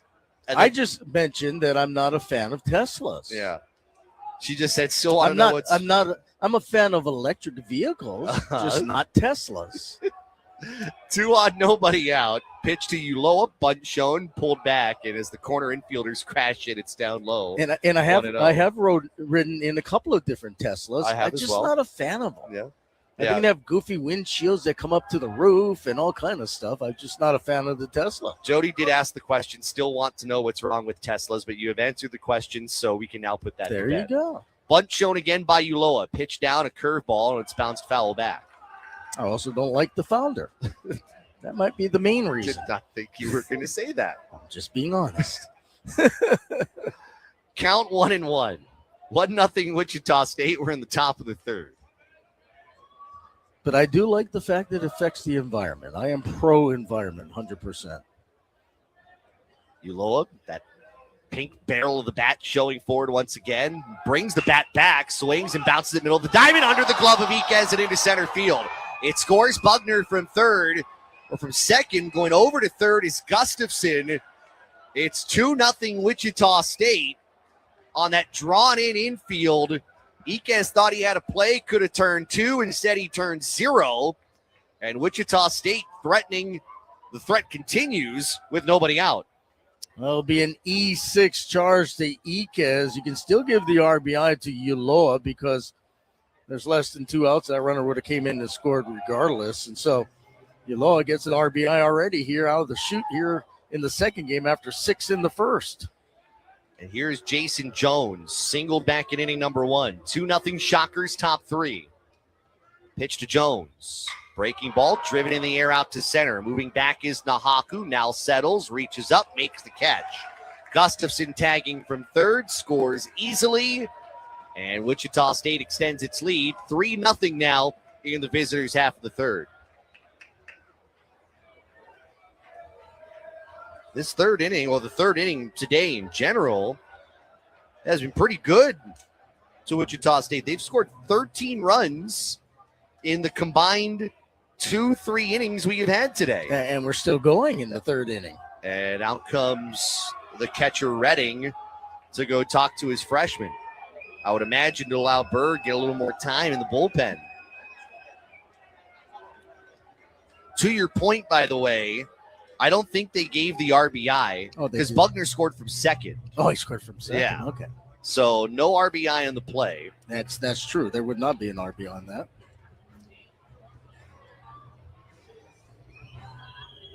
Freshman Martin Grudzielanek, he and Redding complete their chat, and that's important too. If Rich Hill's going to come out, that would be his second visit of the inning, which would mean that would be it. I'm sure they'd love to get him through the end of this inning, and then, oh, never mind. There he comes. And Rich Hill's going to make a call to the bullpen. And the Wichita State dugout erupts in cheers. So Brody Martin Grudzielanek runs into a little bit of trouble here in the third. You might make the argument maybe a little bit of a quick hook, if you will. Well, we talked about the fact a lot of the top arms are available in the bullpen, and having already dropped the first game and trailing here early, I don't think Coach Hill is going to play around. He knows the importance of this series. He knows the importance of this game, and he wants to keep his team in it. And also, I think he realizes the offense is still an issue. This call to the bullpen brought to you by H-Camp, the Hawaii Concussion Awareness Management Program. Visit HawaiiConcussion.com. With this pitching change, we'll step aside for a minute. 3-0 Wichita State. 2 have scored in the inning. Still only 1 out. This is Hawaii Baseball on ESPN Honolulu. I'm Hal. I'm Jerry. I'm Kehao. We got your lumber. We've got your hardware. Bring your lumber list. Email us your list. Bring me your blueprint. We've got you covered. Get a quote from us. Itayo listahan kanya. Get a quote from us. Get a quote from us. We've got you covered. We love our customers. Go where the contractors go. Hardware Hawaii. Contractor's choice. This is Freddie and Harry. A lot of people, when Jason Tatum tore his Achilles, they thought this was going to be a gap year for the Boston Celtics. No, Jaylen Brown said, did y'all forget? So guess who had to let a naysayer know? Jaylen Brown. He's a Finals MVP, Eastern Conference Finals MVP, and he's willing his team right now to a 2 seed in the Eastern Conference. Jaylen Brown right now at this moment, he is my MVP of the NBA. Tune in weekdays at noon on ESPN Honolulu and the ESPN Honolulu app. Rainbow Warrior Baseball on ESPN Honolulu. 3-0 Wichita State. You still got a runner at first. Just one out here in the top of the third inning. And the new pitcher is left-hander Jack Berg, 6'4", 210-pound junior from Everett, Washington. Only making his second appearance, but we saw his first appearance last week against Gonzaga. I thought he looked pretty good. 2 2/3 innings of shutout ball he's tossed. Only gave up one hit. Walked one, did not strike out anybody. So we get our second look at Jack Berg, and a bit of a disappointment, I think, for Brody Martin Grudzielanek, but we'll see if Berg can slow it down, and I'd be more concerned about Hawaii trying to get some runs scored as well. Berg, when he came into that only appearance, it was to relieve Martin Grudzielanek in that Sunday game against the Bulldogs. So 2 runs have scored in the inning. An E6 that brought in Bugner, a sac fly RBI scoring Jaden Gustafson. Alex Uloa is at first base. 1 out for Owen Washburn. RBI ground out back in the first inning. He's 0 for 1. Lefty versus lefty here. As Berg's pitch, fastball, bouncer left side, backhanded by Iquez. Sets, fires across to first. That is in time. That's the only play he could make. Getting over to second is Uloa, but more importantly, there's now 2 out here in the third. Yeah, good job by Elijah. He had to go deep in the hole to his right, and he realized pretty quickly no chance at second, threw a strike to first. 2 down. Here is Nolan Ganter. Martin Grudzielanek, 2 1/3 innings. So far, 2 runs. He is responsible for Uloa at second. 2 hits. Not 3 runs? Oh, 3 runs. I'm sorry. 2 hits, 3 strikeouts and a walk, a wild pitch and a hit batter, 41 pitches, 25 for strikes. Ganter fouled out to first his first time, and he takes one that's high and away and over the head of Redding. Will get to the backstop, and Uloa will ease his way over to third. Well, right now, if you're a UH fan, you wish that storm continued today. Yeah. Because they have not played well this afternoon. They have come out and kind of laid an egg to this point. If you're just tuning in, this was a doubleheader because of the rain out yesterday. Hawaii lost 13-3 in the 7-inning opener. This is a 9-inning game. 1 ball, no strikes. Berg's pitch. Fastball. Grazes the inside corner to the right-handed hitter. Count 1-1. Hawaii will have 9 1-2 in the order in the bottom half of the third inning. Certainly, they need to find a way to answer back. Not let this one get away from them. 1-1. That's high and outside. And Redding, fortunately, that was a breaking ball. That didn't sail over his head. 2-1. We're reminded a Wichita State team that, I mean, they poured it on against Northern Colorado, as probably quite a few teams will this year. But they are averaging 8.5 runs per game entering this game. 2-1. Berg ready. He fires. Fastball. Wait, they called time. What for? A pitch clock violation on Berg. So it's 3-1. That would have been a strike. That's the second pitch clock violation on Hawaii. And Rich Hill's back out again. To me, I almost equate the pitch clock violations to rotation violations in volleyball. Yes. You're supposed to get those things cleaned up before the game. And you're right. We've seen one by Brody Martin Grudzielanek and now one by Berg. I don't remember seeing too many of those called here this weekend. 3 balls and a strike. Berg's pitch. Check swing. There's a strike on the inner half, 3-2. And looking at Rich Hill, he was kind of making his hands move like, hey, like chatter. Yeah. I think saying to some of his infielders, hey, if you see that happen, it's close, call time. He's absolutely right. Full count. Uloa at third, 2 out. Pitch from the lefty. Swing a high pop-up, shallow right. Coming in is Hoffman. He will look up and he will make the catch. And that ends the inning. But 2 come in here in the top of the 3rd inning. 2 runs on 1 hit, 1 Hawaii error, and a base runner left. We'll go to the bottom of the 3rd. Wichita State leads Hawaii 3-0. This is Hawaii Baseball on ESPN Honolulu. In the automotive industry, time and trust mean everything. Miss an electrical problem, and it can mean big problems for your operation. That's why Napa believes in testing the 5 critical components in every vehicle: the battery, starter, alternator, relay, and serpentine belt. And why we deliver the parts, tools, and expertise you need to catch problems before they become breakdowns. So test every vehicle and trust the name that keeps your bays busy and your business moving full speed ahead. Napa know-how. Not all filters are created equal. That's why pros choose Napa Gold. Filters built for performance, protection, and reliability. Every Napa Gold filter is engineered to meet or exceed OE specifications, delivering the quality and confidence your shop depends on while preventing costly comebacks. Raise the bar in your shop with the filters trusted by professionals and drivers who expect more. Napa Gold, the gold standard in every vehicle. Napa know-how. Rainbow Warrior Baseball on ESPN Honolulu. 3-0 Wichita State leading Hawaii as we go to the last of inning number 3. Sun's starting to peek back out here in Manoa. It's been a nice afternoon. A few slight little sprinkles here and there in game number 2. But other than that, as compared to what we thought the weather forecast would be in the middle of the week, this has turned out to be, at least for today, this has turned out to be a whole lot better. Weather-wise. Yes. Not the result on the field so far, That is but yeah, correct. definitely. The weather has definitely cooperated. It's been a really nice day.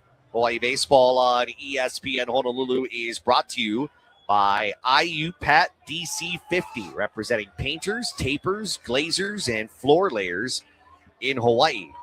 Josh, your job next week when we meet a week from today, because we have other commitments, we'll only be able to do the last game together. You need to find out for me what a glazer is. You're All telling right? me I have a homework assignment. You have a homework assignment. And don't forget my grapes. Okay. Manalau Kong swings the first pitch, sends it down the right field line, but it's foul by a couple of feet. Mana's still looking for hit number 1. 0 for 3 in the first game. He is 0 for 8 here in this series. He'll take a long stroll back to home plate. And you know what? The coaches love this kid, and they're going to give him a huge rope because he's only a freshman, but you see all the potential he could be. They're going to let him go out there every game, and, you know, he may go for 4, but there are going to be games where he's not going to go for 4. 0-1, slider or strike, upper half of the zone. No balls, 2 strikes. I mean, he's making the change from ILH pitching to Division I pitching. And the ILH is good, but not at the level of Division I college for 0-2. sure. Lau Kong knocks it on the ground, foul of third. I think it was Wes Nakama who came by the booth on Friday He and did. reminded me, look at all the Iolani guys that are in the Hawaii lineup. Mentioning Lau Kong, Cody Watanabe, Zach 10. 0-2. Check swing. That's down and in. Will they appeal? No. 1 ball, 2 strikes. Well, 10 wasn't in batting order. That's true. But he's a Iolani grad that's on the team. Right. 1 ball, 2 strikes. I attended Iolani, believe it or not. Pitch is strike 3. Breaking ball over the outside half, and Lau Kong still looking for his first hit. He strikes out here to start the bottom of the 3rd inning. He'll get that hit. Yeah. I don't think anybody's worried. So 1 away. And here is Christian Hoffman. Went opposite field for his first home run as a Rainbow Warrior back in the first game. Left-handed hitter, pitch to him, is ripped out toward right field. Moving back is Wolfert to the track, to the wall. It's off the top of the wall. Hoffman racing for second. They're going to hold him up there. He was inches shy of his second home run of the day. Instead, it's a loud double to right center. and Hawaii's got to run in scoring position. Move him up in the lineup. Well, we knew Christian Hoffman coming in has a lot of power. Seldom used last year at Oklahoma, but definitely has that pop. And we saw in the first game, we just saw it there where he almost hit his second home run of the day. I have a feeling he keeps hitting like that. He's going to be in the everyday lineup for sure. And he won't be batting in the ninth hole. That extra base hit brought to you by Hawaii USA Federal Credit Union, proud supporters of University of Hawaii Athletics. That ball came off the wall. It's funny because it was so far up top on the walls, the pitch to Kamana Nahaku's high and outside 1-0, where that top of the wall kind of meets that edge. You're talking about the yellow, the yellow top of the wall, right? So it didn't bounce back off the wall. It kind of hit, almost just kind of got stuck and then dropped straight down. That's how close he was to leaving the yard. They'll turn, throw to second. Oh, that almost got by the second baseman Bugner, diving behind second base to make sure that didn't get into center field as they were trying to backdoor Hoffman. Nice job by Bugner because that was an errant throw back to second. He had to dive towards the shortstop side of the bag to stop that from going out to center field. 1 ball, no strikes. Reese Cordham, the pitch, check swing. Fastball is upstairs. 2-0. One other thought on Hoffman. When he hit that home run in the first game, we had Kona wins. That's true. And now we have trades. Right. Well, it's a different game. So a different atmosphere. That's right. 2-0 is popped up behind home plate. Catcher Kaufer looking up, and he makes the catch between the A and the first I in Hawaii behind the plate. There's out number 2. And that will leave it with Ben Ziegler-Namoa. And Hawaii would love nothing more than to turn that double into a run and try to chip away at this 3-0 deficit here in the bottom of the third inning. Well, we'll see what happens here because you got Ben batting from the left side against the left-hand thrower. And Ben, at least here early going, has struggled against left-handed pitching. Hoffman takes his lead off of second. Pitch to Ziegler-Namoa. Takes a fastball off the plate away and low. Count 1 ball, no strikes. These are situations, if Hawaii's going to split this doubleheader, they've got to cash in. Less than 2 outs, runner in scoring position. Ben's got to find a way to muscle one into the outfield or whatever, try to get that runner home. Next pitch, breaking ball, hit up the line at first, but it turns foul. 1 ball, 1 strike. Nice crowd's been here most of the afternoon, not as much in the morning, most in the afternoon. Watch some, well, 1, a tough first game, but 2, chance for Hawaii to win the series here. Next pitch, fastball low. 2 balls and a strike to Ziegler-Namoa. We say it every Sunday. I think it's true. It bears repeating. These Sunday crowds have gotten better as these last couple of years have gone along. Significantly better. The program's gotten better. Yes, it has. 2-1. Swing, and that's lined back to the screen. 2 balls, 2 strikes. Reese Cordham has allowed 3 hits here through 2 2/3.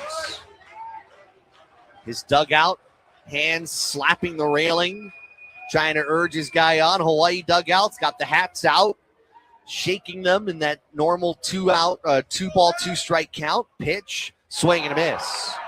Fastball left up. Ziegler-Namoa strikes out, and the inning comes to an end. No runs on a hit and a base runner left. We have completed 3. Wichita State leads Hawaii 3-0. This is Hawaii Baseball on ESPN Honolulu. Rainbow basketball season is here, and Hele is running full court press on savings. Save 25 cents per gallon on fuel every day when you download the Hele app. That's right, save 25 cents per gallon every single day with the Hele app. Plus, use your Hele Aina rewards points for a refuel or a spam musubi. Whether you're courtside or watching from home, Hele's got the winning play. Download the app to redeem. Hele on! When pain gets in the way of everyday life, it affects more than how you move. It changes how you show up for your family and your life. At Queens Orthopedics and Spine, patients receive nationally recognized care and advanced treatments to help them recover faster with better outcomes. So you can enjoy morning walks, get back in the game, and move comfortably again. Because at Queens, recovery is about more than healing. It's about getting back to life. Learn more at queens.org/ortho. Rainbow Warrior Baseball on ESPN Honolulu. We've completed 3. Wichita State leading Hawaii, scored 3-0. Shockers got a run at the top of the first on an RBI ground out from Owen Washburn. Played it 2 more in the top of the third off of Brody Martin Grudzielanek, an E6 and a sac fly RBI. Sounds a little bit like how Hawaii gets their runs in all sorts of different ways, but it's the Shockers that have done a little bit of everything here in these first 2 games, in these 2 games, to wrap up the 4-game series. Jack Berg back on the hill for Hawaii to start the top of the 4th and to take you through the middle innings, my friend and partner, Scott Robbs. By the way, Josh, we always call Sunday our T-shirt day. I just have an old traditional Hawaii baseball shirt on, but I like the shirt you have. Why don't you let people know what it says? It's from I can't even read. What does it say? Casting the call? Crafting the call. I can't read anywhere. I'm looking backwards. It says, you can't jinx a no-hitter, and in parentheses, I've tried. Well, you don't have to worry about a no-hitter here in this one. Yeah. As the number 6 hitter, Josh Wolfert, the right fielder, steps in.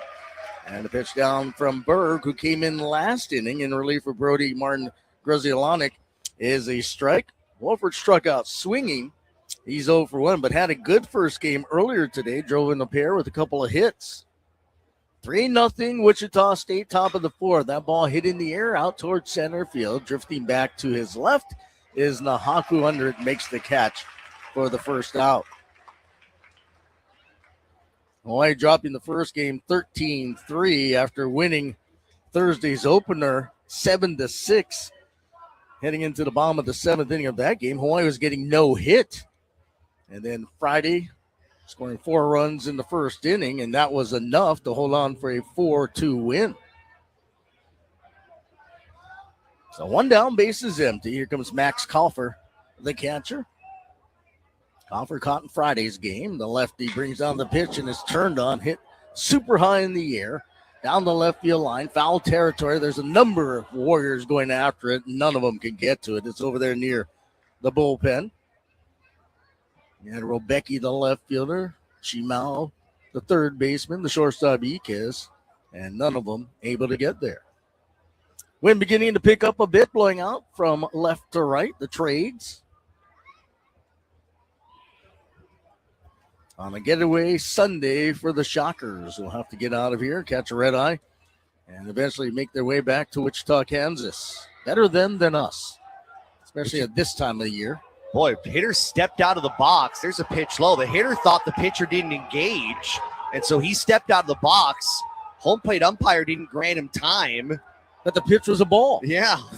He was all the way out of the box. Home plate umpire didn't grant the time. Berg just threw a ball, unfortunately. 1 ball, 1 strike, 1 away. Berg, the lefty, winds, delivers, brings that pitch down a bit low. 2 balls and 1 strike. When the visiting dugout is consistently louder than the home dugout, that's concerning. Wichita State has had every reason to make a bunch of noise there on the first base side. They also have a large contingent of fans sitting behind that dugout as well. And there's a pitch lofted in the air, foul territory, first base side. Zigner Nomoa over near the warning track to make the catch for the second out. Is it concerning, though? I mean, you've had 2 pitch clock violations. Wichita State was trying to make an argument there about as there's going to be a warning here given toward the Wichita State dugout. But is it concerning? You've had the pitch clock violations. You've had the engagement issue now a couple of times. Is that concerning to you? I don't know if it's concerning, but I would say that it's not acceptable if you're Rich Hill. I'm sure he is not happy with that. And that just means you're not really focused 100% on the task at hand. But also, things like that happen. So they did issue a warning to the first base dugout, Wichita State's dugout. And now I believe we're going to get a pinch hitter. Are we going to get a pinch hitter? We are. This is Caleb Duncan, who's going to hit for Anthony Cepeda.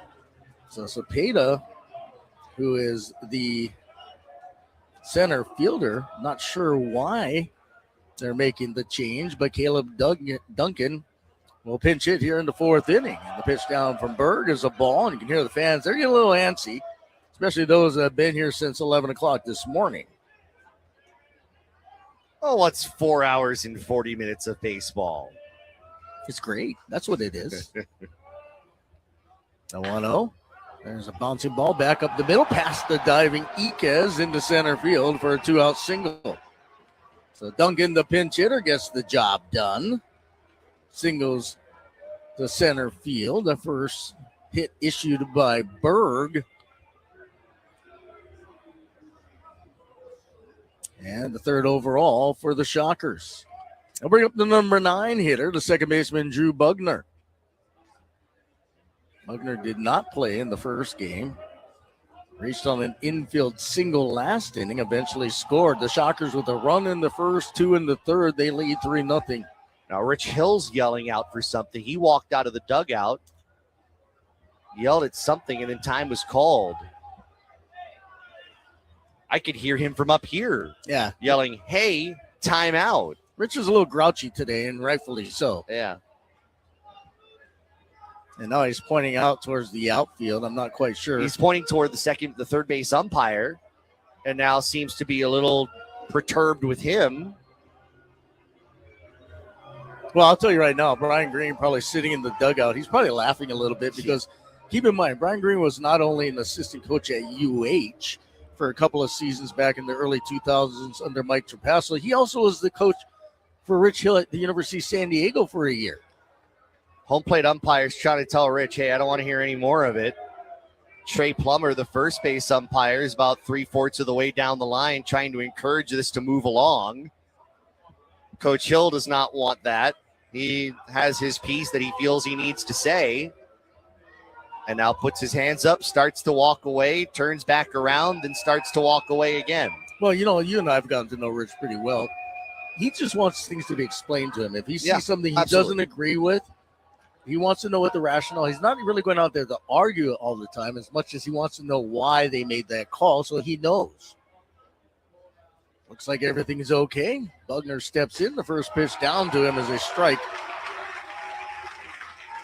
from Jack Berg. Martin Grzelanic only lasted 2 in the third innings. He was yanked. Berg brought in last inning. He's still out there. 2 away, bases, a base runner at first. 3-0 Wichita State. A runner going. They throw to first. They've got him in a rundown. They'll throw it over to Iquez, who will apply the tag. And the caught stealing 1 to 3 to 6 of Duncan to end the inning.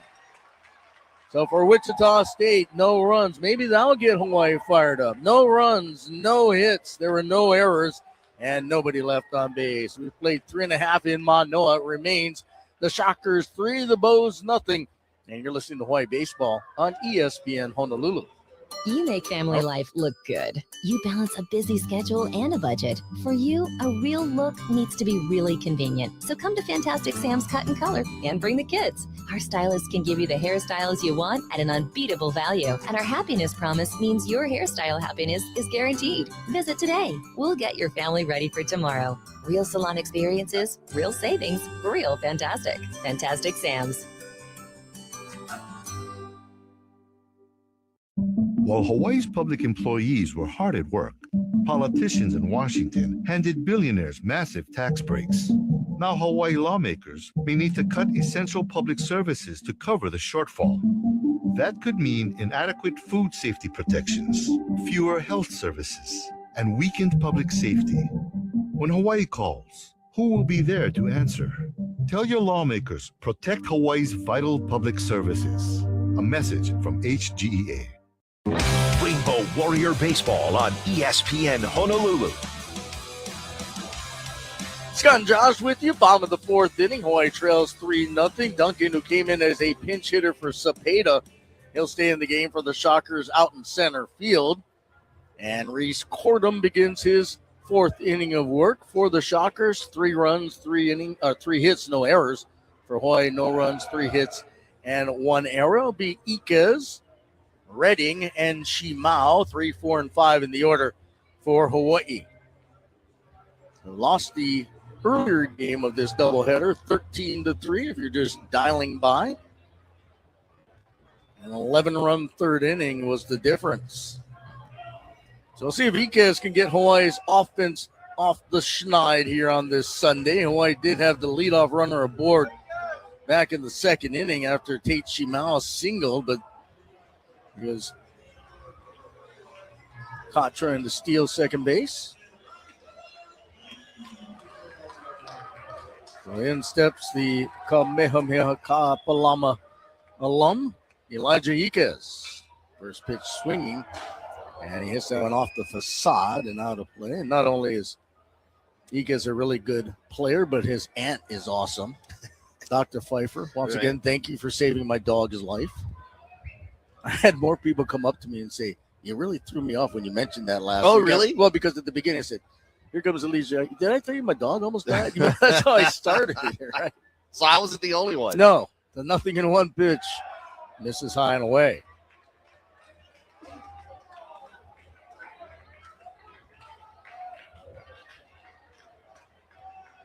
Outfield, pretty sizable gap in left center. The center fielder shaded towards right center. The off-speed swung on and missed. And it's 1-2 to Iquez. Gustafson is in left field. Now, of course, Duncan in center and Wolford in right for Wichita State. They lead 3-0. 1-2 the count. The pitch to Elijah. Hits that one in the air over second base. It drops in for a base hit. So Iquez leads off the fourth inning with a base hit over second base. And Hawaii has the leadoff runner aboard. Good sign there for Elijah, starting to get that swing going. 2 for 2 in this one. I don't know if you could tell when he had that caught stealing at the end of the half inning. That was the loudest I'd heard this crowd here in the second game. And you take that, you turn that momentum here, that could mean a lot. Well, I think the fans want something to cheer about. Yeah. They're trying to give energy to this Hawaii team as Jake Redding, the catcher, is the hitter, hitting in the cleanup spot and takes a strike. Redding started the first game, but with Hawaii giving up that 11 spot in the third, most of the starters were taken out, including Redding. To rest up for this second game of the day. Iquez, pretty good lead over at first. The pitch comes to the plate, misses low. Reese Cordum, through 3+ innings, has only given up 4 hits. He has yet to walk a batter. He has struck out 5. Number 3 guy in the rotation for Brian Green Shockers. Cordum from the stretch. The lefty brings it down. That one popped up down the right field line, giving chase to right fielder Wolford, and he slides. Did he make the catch? No. He held up the glove in foul territory way down the right field line on that warning track. And Cordum's arguing he made the out. Iquez kept running, but it's a foul ball because he tagged up on the play. And out comes Brian Green, who wants to chat with Trey Plummer, the first base umpire. Well, you could review this if there was television. Right. I mean, it was so far away, I have no idea if he made the catch or not. But Well, they're going to bring the umpires together to talk about this. They should. Good luck, though. Yeah, they should. But, I mean, he made the slide. He held up the glove like he had made the catch, but the first place umpire who had a run out there, he said no, and now the 3 umpires in between the mound and first base are talking things over. Well, what do you do here? Let's say you say that he made the catch. Right. If Iquez was tagging. Give him second. Okay. But it's hard. I don't know how any other umpire is going to be able to say that they could see anything better than the first base umpire I because agree. they're several hundred feet away. And, the truth is he may have made that catch. Yeah. He might have. I mean, the way he popped up, he tried to sell it for sure. They're going to say, no, it's just a foul ball. But, again, I like the fact that the 3 umpires did get together, talked it over for a while. It wasn't just lip service, and they all agreed. So we'll see if Jake Reed could take advantage of that as he steps back in with a ball and 2 strikes count. Iquez with the lead at first, being held on by Ganter. Fordham, the pitcher, goes over to first, and back to the bag is Iquez. And Josh's favorite buzzer sound playing in the background. It's become less and less favored by the game. Well, we might have a new one that we'll have to use. Redding maybe one of the hottest hitters on the team, at least to start the season. He's been pretty good again. They go over to first. And Iquez was going back to the bag before Cordham even threw the ball over there. He read it pretty easily. You said you were going to offer them a new sound to use? I may. And it's your voice. Oh, no. Fordham from the stretch brings that pitch down. Hit down the right field line, and that one will go foul. Well, if Redding could have straightened it out just a tad, it would have been extra bases. It would have been interesting to see if Iquez could have scored from first. As Elijah's got some pretty good wheels. Instead, I have to jog back to first base. These are competitive at-bats. Down 3-0, you're in the middle innings. You really need some competitive at-bats against the guy who struck out 5 so far. 3-0 Shockers, bottom of inning number 4. Reese Cordham, the lefty, fires. That ball hit on the ground towards third. Back into by the third baseman, Jones. He goes to first. He gets it there in time. Nice job by Jones having to backhand that ball behind the bag at third.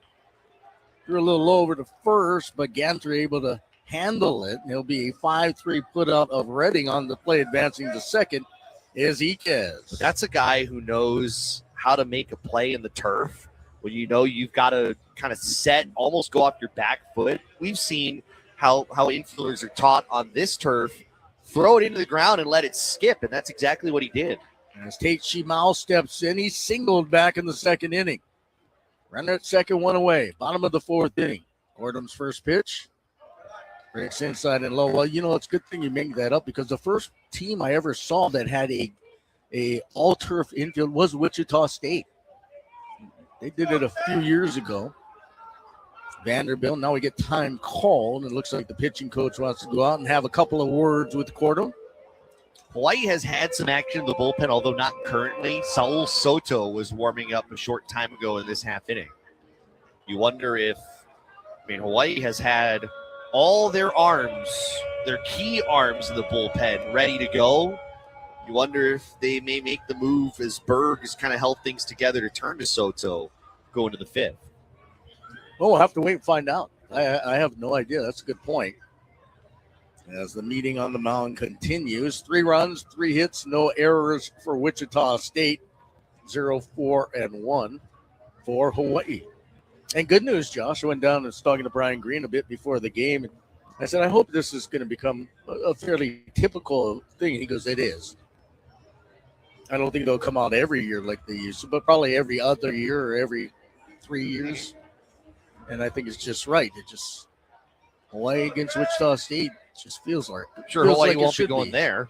Probably not. They did the very first meeting, right. But that was, 40-something years ago. All right, back at it. Cordham brings down the pitch. Of course, it's a strike at the knees.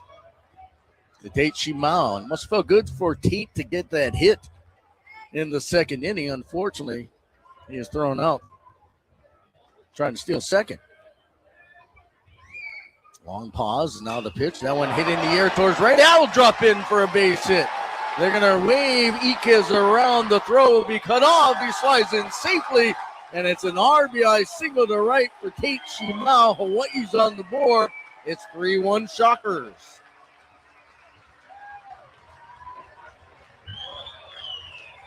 And that run scored, brought to you by Sports Stand Sporting Goods. It's not just, I always do the back end. It's not just sporting goods. It's a way of life. Big thing about the 2 hits Shimao has in this game, they're both opposite field, and I think that means so much because that tells you that his approach is getting better and better. Well, last week he was late on a lot of swings. He was going opposite field a lot. He's not as late, and you're right. Nice to have a guy that can go opposite.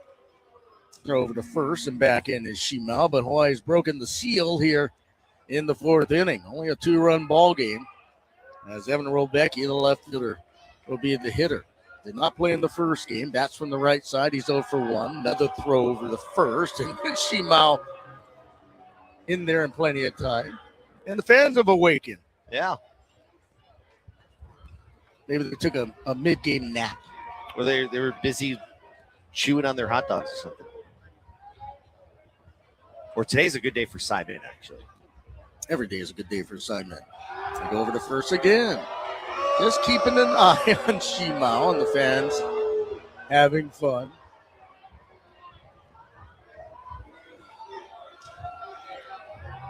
Boy, back at it Thursday, opening up 4-game series against Ball State. But boy, focusing on the Shockers as the pitch is a breaking ball for a strike down to Robecki.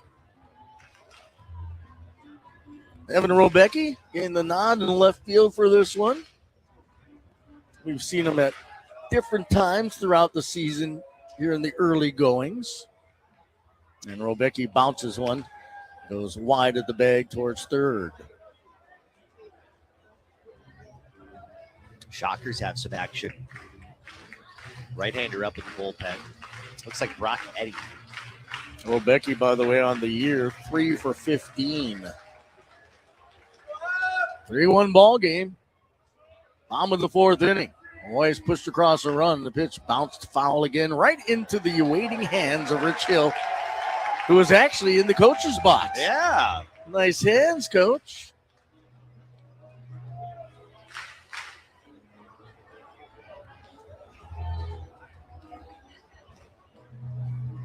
Shimao weighs off first. Not a very sizable lead being held on by Ganter. Corum comes set, brings that pitch down. That ball hit in the hole past the third baseman in the left field for a base hit. So Robecki with a 2-strike single to left after the base hit by Shimao. And Hawaii's picked up 3 hits here in the inning and have 6 now on the afternoon. You knew he wasn't trying to do too much with that. That was a pitch left up. Didn't try to loft it, purposely just kind of put it on the ground through the left side just to keep this one moving. Hawaii now hitting the Shockers 6-3, but Wichita State with the 3-1 lead. And the catcher now, Kalfer, out in front of home plate, giving the defensive signals as the left-hand hitting Cody Watanabe steps in. The hero of Thursday's come from behind win. Cody bounced back to the pitcher in the second inning. 2 aboard, 1 away. And Cody pops that one back off the netting.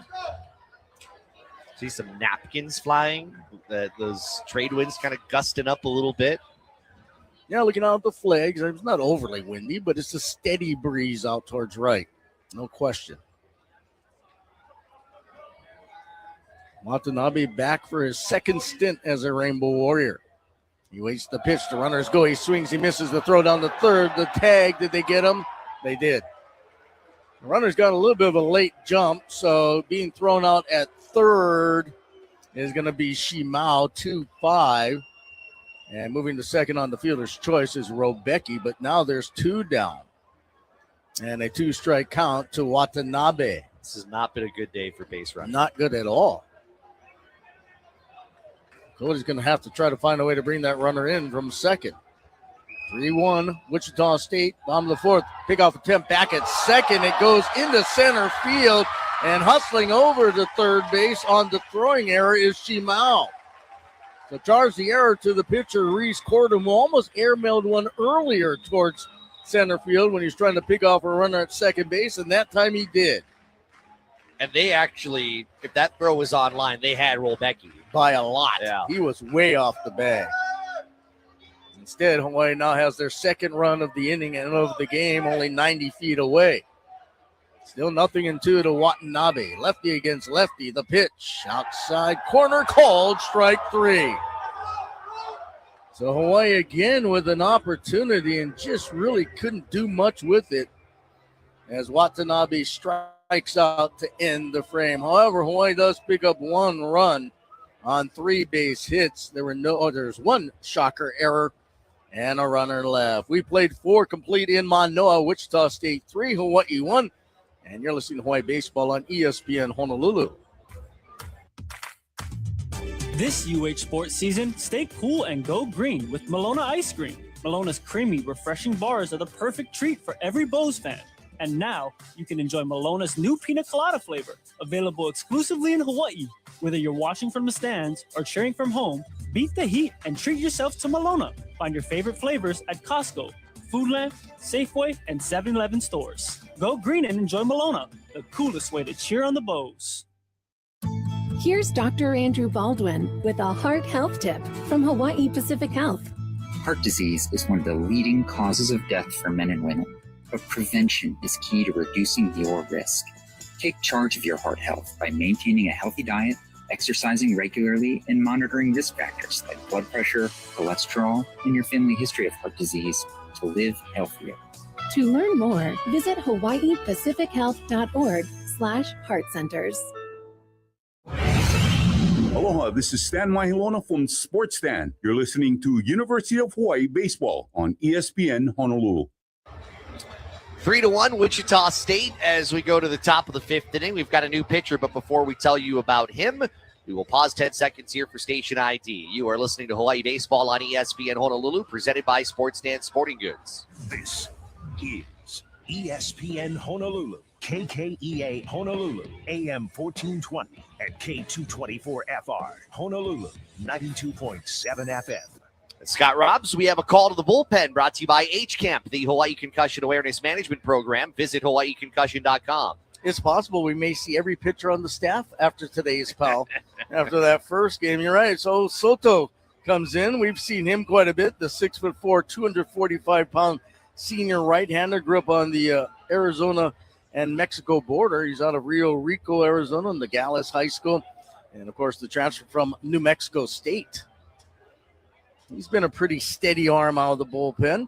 He'll face the number 9 hitter to start things off, the second baseman, Drew Bugner, and he brings a strike down to Bugner, who reached on an infield single in the third and eventually came around and scored. Soto 1-0 with a save, 5 innings of work, an ERA of 3.53. Soto, the right-hander, looking down to Redding. He's ready. Brings that pitch down, foul right side, out of play. 3 runs, 3 hits, 1 error for Wichita State. 1 run, 6 hits, an error for Hawaii. A single run in the first, 2 in the third for the Shockers. Hawaii got their lone run in the bottom of the last half inning. And the pitch swung on and missed, strike 3. Just powered that one past Bugner. Couldn't catch up to the high heat. And there's 1 away. Final line for Jack Berg. An inning and 2/3, no runs on a hit with a wild pitch. 16 pitches, 10 for strikes. The 2 times I've seen him, I like him out of the bullpen, don't you? Yeah, and the Hawaii coaching staff very, very high on Berg. I can see why. All right, we'll head to the top of the order. The left fielder, Jaden Gustafson. Gustafson hit by a pitch to start the game. He scored. He's walked and scored. So make him earn it if he's going to get on base and the pitch outside and low. Grant Garmin, the left-hander up in the Hawaii bullpen. Adding to your point, I mean, it's the middle innings, but these are some of the late inning guys that Hawaii's throwing out there. Oh, I'll say it again. I think this game is pretty big. There's a strike, even though it's early in the season. You know, these are RPI games. Wichita State out of the American Association Conference. That's a pretty good baseball conference. And Soto ready again. That pitch hit well in the air out towards right. That one's got a chance. That one is gone.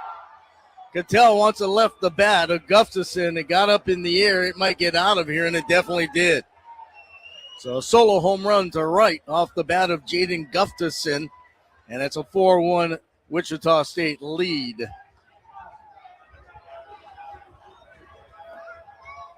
It was one of those high moonshot home runs over the right field wall. And he was even out in front of that swing. He was out in front, but still had a good loft on it. A little bit of a breeze picked that up and got over the wall by a couple feet. For Gustafson, that is his first home run of the season. And for Wichita State, they've got 9 already on the year. Hawaii got their first home run of the season by Hoffman in the first game today. The one will pitch down to Alex Ulloa, who's had himself quite the day, is a strike. Ulloa with an RBI back in the third inning. Or actually, no, he didn't get the RBI on that, did he? He did not. But he did get 6 in the third inning of the first game. 6 RBIs in 1 inning. 2 bases clearing doubles by Ulloa. That was pretty impressive. Soto ready, the 2-1 pitch. That one hit in the air out towards foul territory down the right field line. Going back is Ben Ziegler-Namoa halfway down the line in right and foul territory, and over his shoulder, Ziegler-Namoa makes the catch. Ben is just so solid. By the way, that home run allowed by Soto, the first allowed by Hawaii pitching this year. I didn't think about that. That's true. Yeah. Well, he got all of that one, Gustafson. That was a no-doubter. So base is empty now with 2 away. And Jason Jones, the third baseman, made a really nice defensive play in the bottom of the 4th. He's reached on a single, drove in a run back in the 3rd inning on a sac fly, and he takes a strike. 4-1 Wichita State, top of the 5th inning after the Shockers won the first game today, 13-3. Well, they're trying to get the split and the win of the series. So to the righty. Brings that one down, hit down the right field line, hooking foul over towards the area of the Heineken hangout, which no longer has the big blue canopy with Heineken on it because a couple of weeks ago during the windstorm, it blew away. Amazing.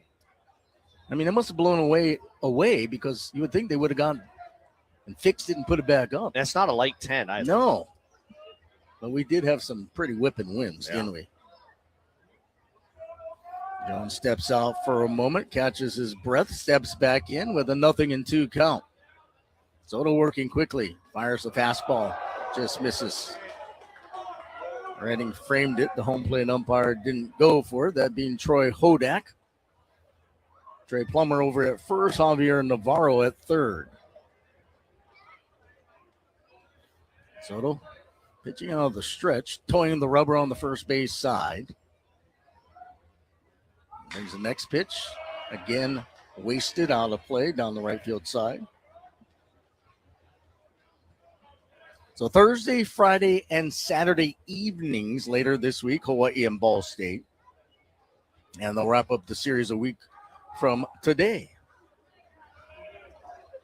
And then I think after that, it's conference play, right? That's right. Cal Poly's here the following week. Unbelievable. The 1-2 in the air play, ball out towards right center field. Actually, is carrying, still going back. The center fielder on the run. The Haku makes a terrific catch as that one got up in the jet stream a bit, and it took off, and Nahaku had to get on his horse, and he got it right underneath the scoreboard in right center field for the long third out of the inning. However, the Shockers did add on a run on the solo home run by Gustafson. That was the only hit of the inning. There were no Hawaii errors and nobody left on base. We're halfway through this one. Wichita State 4, Hawaii 1. You're listening to Hawaii Baseball on ESPN Honolulu. This place they call paradise, I call my home. Blessed to be born and raised local ground. With hotels, condo resorts, and vacation rentals on 5 Hawaiian islands, Castle Resorts and Hotels is a Kama'aina favorite. When you need a place to stay to attend a tournament, family function, or a golf getaway, visit castleresorts.com for special Kama'aina rates. H-A-W-A, H-A-W-A, H-A-W-A, there ain't no other place like these islands. Castle Resorts and Hotels. Born in Hawaii, built on hospitality, inspired by aloha. H-A-W-A, there ain't no other place like these islands. Rainbow Warrior Baseball on ESPN Honolulu. Scott Robbins along with Josh Pacheco as we get ready to begin the bottom of the 5th inning. Hawaii trailing 4-1. And the Shockers have decided to go to the bullpen, bringing a right-hander, Brock Eddy, listed at 6'3", 215 pounds. He's a junior out of Brighton, Colorado via Blinn College. Not a great start to the year for the righty. He's pitched 2 innings, has an ERA of 12.27, 3 runs, 4 hits, 4 strikeouts, 2 walks in 2 innings. For me, I have for Cordum, who will not factor in the decision. He only goes 4, gives up 6 hits, 1 run, no walks, 5 strikeouts. 6 strikeouts, actually. 6 strikeouts. Let's not shortchange the no young kidding. man because he pitched fairly well. He did pitch well. I agree. 57 pitches, 42 strikes. I'm a little surprised, but it's a close game. I think the point you made is very appropriate. This is kind of an important game here. No coach wants to waste this one, whether it's for a series split or, in Hawaii's case, for a series win. As I think we're going to get a pinch hitter possibly here for Mana Lau Kong. Yeah, I was thinking that actually because we saw this happen in the first game as well, and Mana got and that bat struck out looking. We'll see if Coach Hill decides to pull somebody off the bench. Draven Nushida. There you go. And this in-game adjustment brought to you by Lex Brody's Tire Company. Wear your University of Hawaii apparel when you visit any Oahu Lex Brody's location and get an additional 5% off your purchase. So Nishida will pinch hit for the designated hitter, Mana Lau Kong, in the 8th hole. It'll be followed by Christian Hoffman, top of the order, Kamana Nahaku. Draven Nishida, basically an everyday player. Let's face it, left-handed hitter against the righty pitcher. You got to play matchups here when you're down 3 runs. Nishida's second year in the program after transferring from Cal State Fullerton. Our first look at Eddie, who fires the fastball high and outside. Remember, Hawaii was down 6-0 going to the 7th inning on Thursday and rallied for a 7-6 win. Only down 4-1 here, and the strike down to Nishida. So one more 4-game series to figure everything out before conference play for Hawaii, and the pitch fouled back. I haven't had a chance. I'm just curious. Did you happen to look to see how Gonzaga has done this weekend? I liked what I saw from them last week quite a bit. I didn't get a chance to. I am interested. You're right. 1-2 high. A team that was projected to finish second in the West Coast Conference. They had Texas State, and they lost 2 of 3 to Texas State. No kidding. That surprises me a little bit. Texas State's pretty good, though. So it's 2 balls and 2 strikes. Nishida pops that one up left side, foul territory. Third baseman gives chase, runs out of room as that one bounces around upstairs. I look at these two teams, Wichita State and Gonzaga. Say Wichita State's a better offensive team. I would say Gonzaga probably a little bit better pitching team. I mean, I was really impressed with their pitching last week. 2-2 again. There's a swing and a miss by Nishida. Strike 3. And so Draven off the bench strikes out swinging. Eddie's first strikeout. 7th Hawaii player to strike out in this one, and we're only in the 5th. And it's been kind of that afternoon, that type of afternoon for Hawaii offensively as Christian Hoffman will step in. He has 2 of the loudest hits of the day, the solo home run to left in the first game, the double off the wall here in the 3rd inning. Hoffman, the Oklahoma transfer, steps in and looks at a ball. 4 runs, 4 hits, an error for Wichita State. For Hawaii, 1 run, 6 hits, 1 error, bottom of inning number 5. On getaway day for the Shockers. The next pitch, Hoffman looks at one inside. The fastball misses, and it's 2-0 as the trades pick up a little bit more here with this at-bat.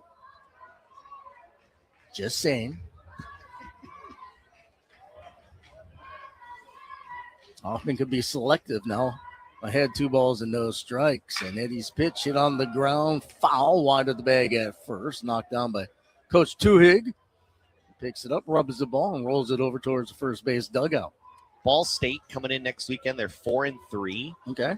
They're playing in the Swig and Swine College Classic in Charleston, South Carolina. Wow, they're making a long trip from the East Coast all the way to Hawaii, huh? Next switch, off speed, swung through and missed by Hoffman. Lost the first 2 games against George Mason and Merrimack. We're supposed to play Seton Hall yesterday. That got canceled because of rain. Beat Merrimack today 14-6. So 4-3 record. We'll have a lot more info on Ball State come next week. The 2-2 pitch, fouled straight back. You know, you were mentioning earlier about that Pepperdine game on the road following through, and basically the same thing happened with Hawaii. They were supposed to open up this season with Missouri out of the SEC.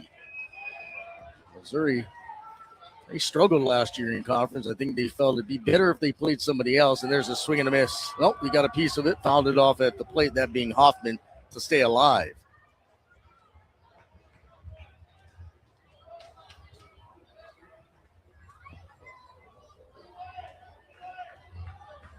Not only baseball this week, busy weekend on campus. Men's volleyball back at it Wednesday and Friday against BYU. The next 2-2 pitch, that time he swings and misses for strike 3. And so Eddie, who you mentioned had like a 12 ERA coming into this one, has struck out the first 2 Hawaii hitters he's faced. And we'll go to the top of the order in Kamana Nahaku. But you got volleyball, and you've got the women's basketball team in action Thursday and Saturday. Saturday, senior night against Long Beach. Laura Beeman's team continues to roll after that slow start. Kamana ready, and the fastball on the outside corner is a strike. Nahaku has grounded out. He's fouled out to the catcher. Isn't Hawaii something like 10-1 over their last 11 games, the women? Like that, yeah, really good. He shows bunt, pushes it foul.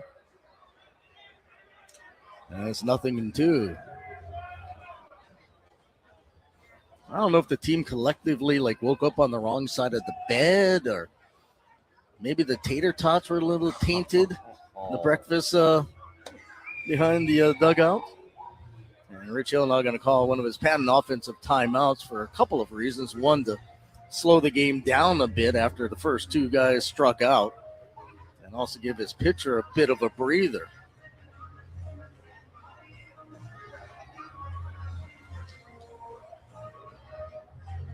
I would say, if you're just going to be honest, through 7 games, and this will be 8th regardless of what happens here, Hawaii's still a work in progress. Yes. And I think a lot of teams are, but I think watching the offense, I think it's very clear. Very clear. The pitching is far ahead right now. I agree. Here's the 0-2. Outside and low. I think the other thing is, with Sebastian Gonzalez out for the year, looking at that 3 spot in the rotation, I think becomes very much a big deal here. Potentially. You're right. 1-2, high, towering, pop-up foul territory, third base side. Jones under it, and he makes the catch. So Hawaii goes down quietly here in the 5th inning. No runs, no hits, no errors, and nobody left on base. We played 5. Wichita State 4, Hawaii 1. You're listening to Hawaii Baseball on ESPN Honolulu. Hey, what you doing in the tree? Oh, I shouldn't install this photovoltaic on the roof. Then the ladder fell. Bro, I had to go bathroom, so I tried climbing down this tree. No, I stuck. I don't think that's what they meant by go green. Yeah, brother. Just help me get down. If you want your PV system installed right, call a unionized electrical contractor today at 847-5341.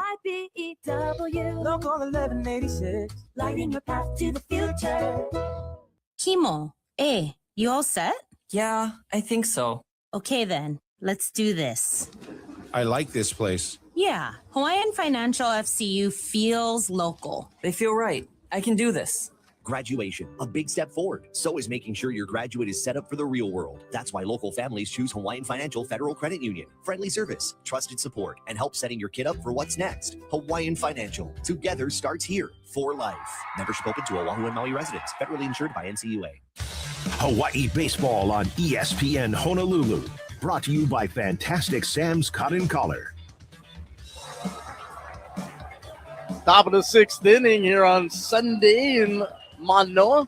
Wichita State 4 runs, 4 hits, 1 error. Hawaii 1 run on 6 hits and 1 error. The Shockers have already taken the first game of the doubleheader, 7-inning first game in favor of the Shockers, 13-3. They had an 11-run 3rd inning, which really was the difference. They could have just called the game after 2.5 innings.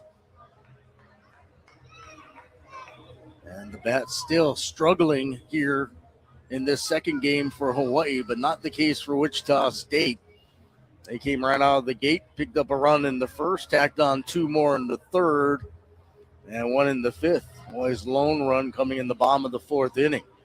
So it'll be up to Saul Soto to keep the Shockers at bay and try to give the offense a chance to chip away at the deficit.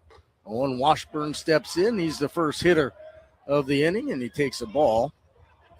Washburn cleaning up or hitting in the cleanup spot, the DH, followed by Cantor and Wolfert.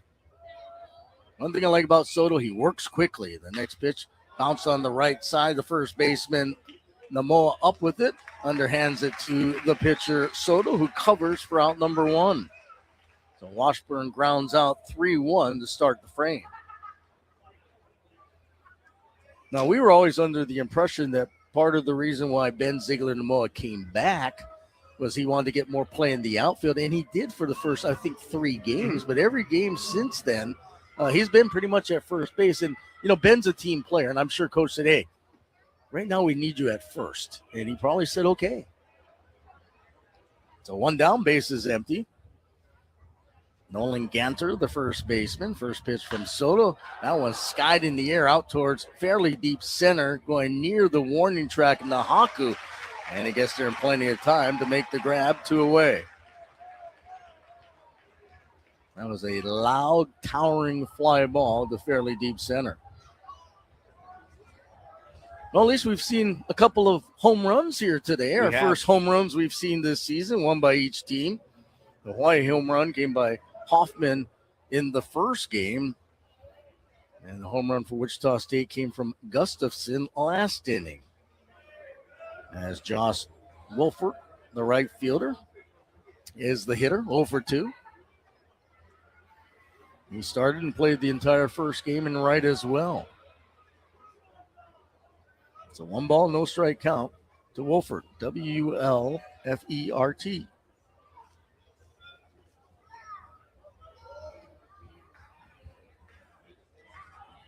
Jimao over at third, playing a couple of steps behind the bag. And the 2-0 pitch misses inside. It goes 3-0. And this has been kind of the problem for Hawaii pitching today, at least. It hasn't been so much the first 2 guys. It's been when there's 2 outs. Yeah. You've seen Hawaii give up some, and there's ball 4. That wasn't even close, and that's a 2-out walk. First, make that second walk issued by Hawaii pitching. Garmin still working in the bullpen. The left-hander. So inning's still alive for Max Kalfer, the catcher. He is struck out. He's fouled out. He's 0 for 2. 4-1 Wichita State, top of the 6th inning. Soto, the third pitcher of the afternoon for Hawaii, and he starts that at bat with the ball upstairs. Martin Grzelanic went 2 in the 3rd innings. Berg followed that, and Soto, the third pitcher, goes over to first, back to the bag in plenty of time as Wolfert. Of course, tomorrow being Monday, you got Gary in the mornings from 5 to 7, 7 to 9, Kanoa and Billy, and in the afternoons, Josh and Chris. That ball bounced foul. Chris is listening in. Hi, Chris. I run into Chris periodically, but over towards the town area that we both live out, Pro City IA area, every once in a while I run into him at 7-Eleven. Perfect place to meet. Hey, what's up, Chris? The 1-2. The thing about Chris is you usually hear him before you see him. Mm-hmm. Right? Mm-hmm. Yeah. Probably a lot of people say the same thing about me. Oh, do they? Probably. They probably say worse. Pretty good lead over at first by Wolfert. See if they send the runner. They throw over to first, and they almost got him. Ooh, that was close. Soto recognized it as well, and he threw a strike to Ziegler-Namoa, whose tag was just a tad bit late. You can hear the wind now beginning to pick up as well in our crowd mic. The 2-1. Foul back. I caught you taking a peek of your weather app earlier. Was I? Yeah. I do know that there's an accident on the intersection of Middle Street and Kua Street. Yeah, saw that. 2 balls, 2 strikes, 2 away. And that one comes inside. So inside, it plunks the hitter, Kaufer, on his back left shoulder. Just turned and got out of the way of that one. And with 2 outs now, 2 aboard. And this has been a problem today with 2 outs for Hawaii. Yeah, that's at gonna times. be it. Yeah, Rich Hill is not going to waste any time. He's going to turn to Garmin, the lefty, out of the bullpen.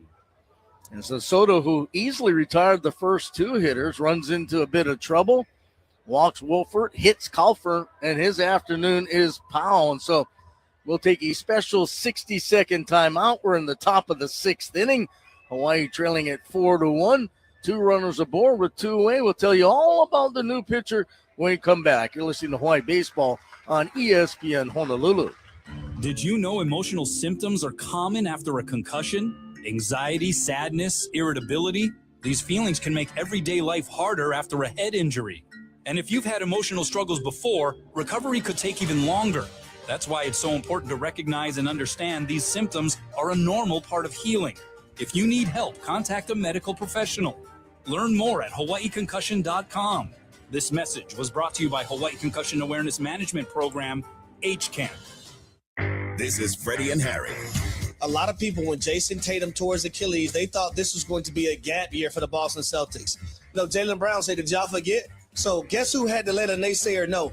Jaylen Brown. He's a finals MVP, Eastern Conference finals MVP, and he's willing his team right out to a 2 seed in the Eastern Conference. Jaylen Brown right now at this moment, he is my MVP of the NBA.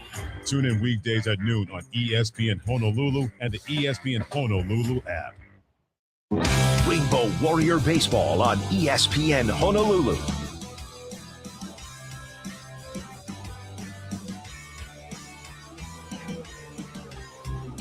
Well, Hawaii's gone to the bullpen for the 2nd time in this ball game, and they bring in the left-hander Grant Garmin, 6 foot, 190-pound sophomore out of Davison, Michigan, came to the program after starting his college career at Oakland University in Michigan. He comes in to a situation where there are runners at first and second and 2 outs. And what can you tell us about Mr. Garmin? Yeah, Garmin picked up the win on Thursday. Mm-hmm. Went 3 innings, struck out 5, gave up a hit. This is his 3rd appearance of the year, 1-0 mark in those 3 innings. He didn't record an out against Gonzaga 4 days prior. Did have the walk. And Caleb Duncan will be the hitter, I believe. He is the scheduled hitter, and it is him. Duncan came in a couple of innings ago as a pinch hitter in the 4th. So he steps in with runners at first and second. Garmin ready, the lefty, big leg kick, fires a pitch down right at the knees for a strike. Well, right now, with the way Hawaii's struggling offensively, they can't afford to give up any more runs. Here in the 6th inning, trailing by 3, 4-1. Garmin looking back towards second. He'll come to the plate, outside and low. Hawaii's out hit the Shockers 6-4, but the column that matters the most, the runs, favors the visitors. Garmin again winds, delivers. That pitch, a nice one off speed in for a strike.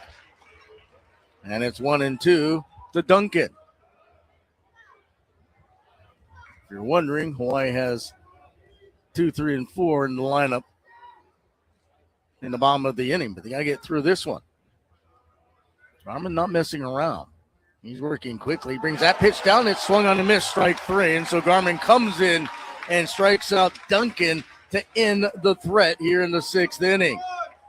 So Garmin does his job. And for Wichita State here in the 6th, no runs, no hits. There were no Hawaii errors, and they left a pair on base. We'll head to the last of the 6th. Wichita State 4, Hawaii 1. You're listening to Hawaii Baseball on ESPN Honolulu. Aloha, Kanoa Leahy here. I want to tell you about a special Kama'aina company I love, Kahala, the original Aloha shirt since 1936. Locally owned and operated in Honolulu, Kahala has been crafting iconic Aloha shirts for generations. To celebrate 90 years of Aloha in 2026, Kahala will be releasing limited edition shirts honoring each decade, from the 1930s to the 2020s. They look great and feel even better. Support local and check them out online at kahala.com, on Instagram at Kahala, or at one of their 6 locations island-wide. Sports Stand Sporting Goods is Hawaii's best baseball and softball store. At Sports Stand, you'll experience the largest selection of baseball and softball gloves and bats in Hawaii. You know the rules. Quality sporting goods, always at a price you can afford. Stop by Sports Stand Sporting Goods in beautiful downtown Waipio, 94-547 Uke'e Street, Suite 303. Or give them a call at 808-676-STAND. That's 808-676-7826. Remember, at Sports Stand, it's not just sporting goods, it's a way of life. Rainbow Warrior Baseball on ESPN Honolulu.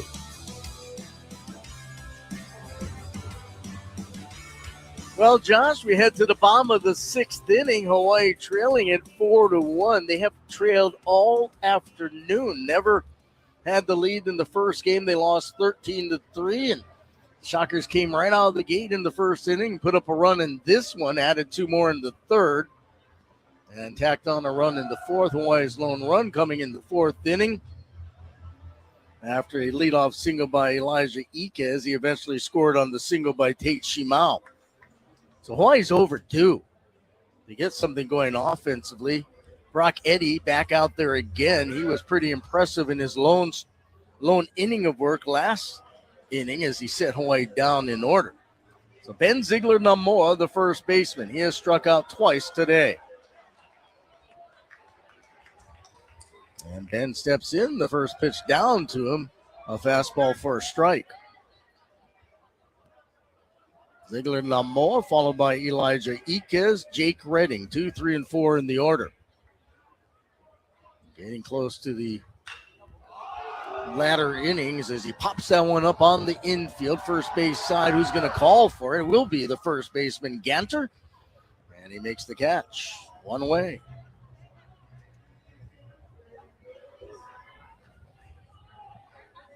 What to you is it? Is it pitching? Is it hitting approach? Well, I think this is just my opinion. I think the pitching last week was better. Yeah, I agree. I think Hawaii's timing is off. They're just not a very good hitting team right now. Doesn't mean they won't become a good hitting team, and we've seen it. Here's Elijah Iquez. Iquez looks at a fastball for a strike. Elijah has a couple of hits in this one, including a run scored. But you look at guys like, Kamana Nahaku, who has kind of struggled a bit. Pretty much a lot of guys have. Bouncing ball third base side. Picked up by Jones, the third baseman. Long throw and plenty of time. 2 down.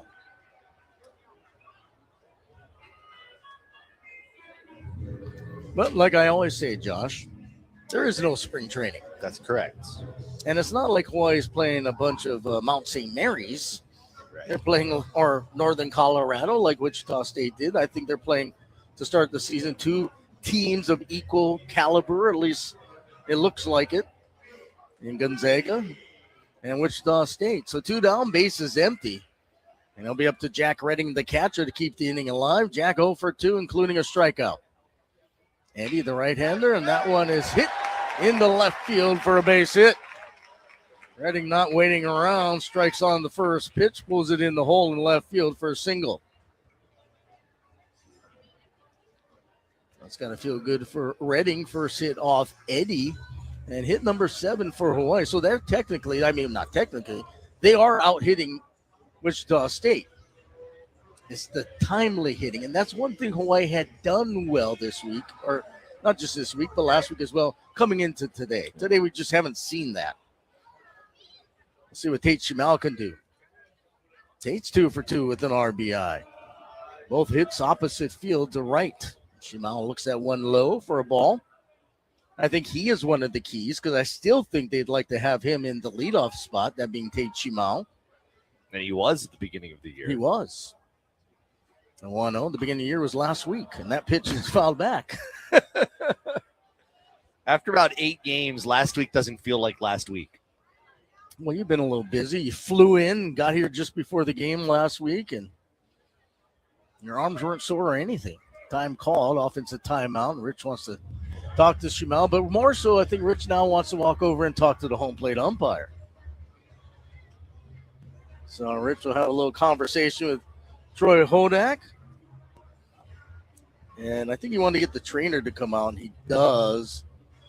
Not quite sure if Tate's okay or Shamal not. back? Yeah, I don't know. Did he hurt himself on the swing? And he's walking back towards the dugout. Wow. I sure hope that he's okay, because we were just mentioning he got a couple of hits in this game, and he's a guy, and it looks like that's going to be it. Yeah, it looks like Tate's going to have to come out mid at bat. Wow.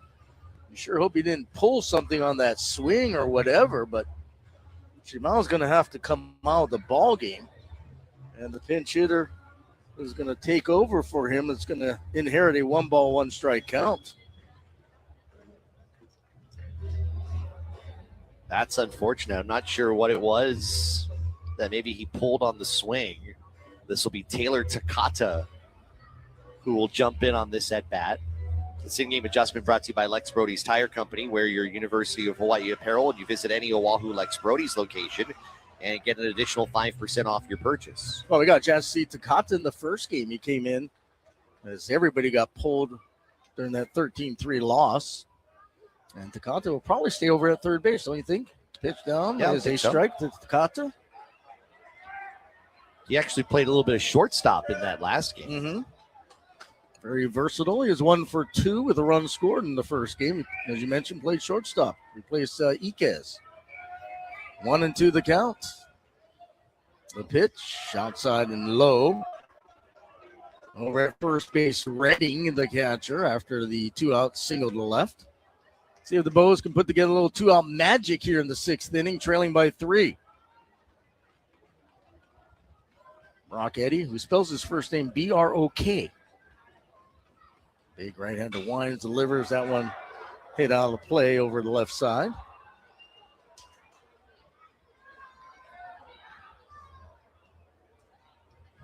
Interesting how almost the entire first game was Kona wins, and the entire second game has been, pretty decent trades out to right. It's almost like the win gods were like, well, it's a different game, so we're going to mess up with the win. We're not going to keep it the same win for 2 games. You're going to have to adjust. Hawaii went with different jerseys in this game. It was like you were really trying to start fresh. Yeah, well, it hasn't worked. No. Not yet. Deuces wild. 2 balls, 2 strikes, 2 away. The pitch bounces away from the catcher, hustling down to second. Redding. He'll get in standing up on the wild pitch. So a runner in scoring position now, and the key is to chip away, right, Josh? Yeah. Still a lot of baseball left. It's only a 3-run deficit. It feels a little more just because of the lack of offense here today. And credit to Kata. You come in mid-count at 1-1. Still battling here. Got a chance to work a walk. A 3-2 pitch. Bounced on the right side, but foul. If he can keep the inning alive, Hawaii has a pinch hitter on deck in Josh Martin. So now you're starting to play matchups here in the middle innings. Well, Martin, a left-handed hitter. You have Evan Robecki, the scheduled hitter in that spot, the left fielder. Of course, a lot will depend on what Mr. Takata can do right here with a 3-ball, 2-strike count. 2 away, runner at second. Eddie checks the runner. From the stretch, winds, delivers, and there's called strike 3 as Takata threw his bat down, expecting a base on balls. Instead, he is rung up to end the Hawaii threat here in the 6th inning. No runs, 1 hit, no Wichita State errors, and a runner left. We have played 6 complete in Manoa.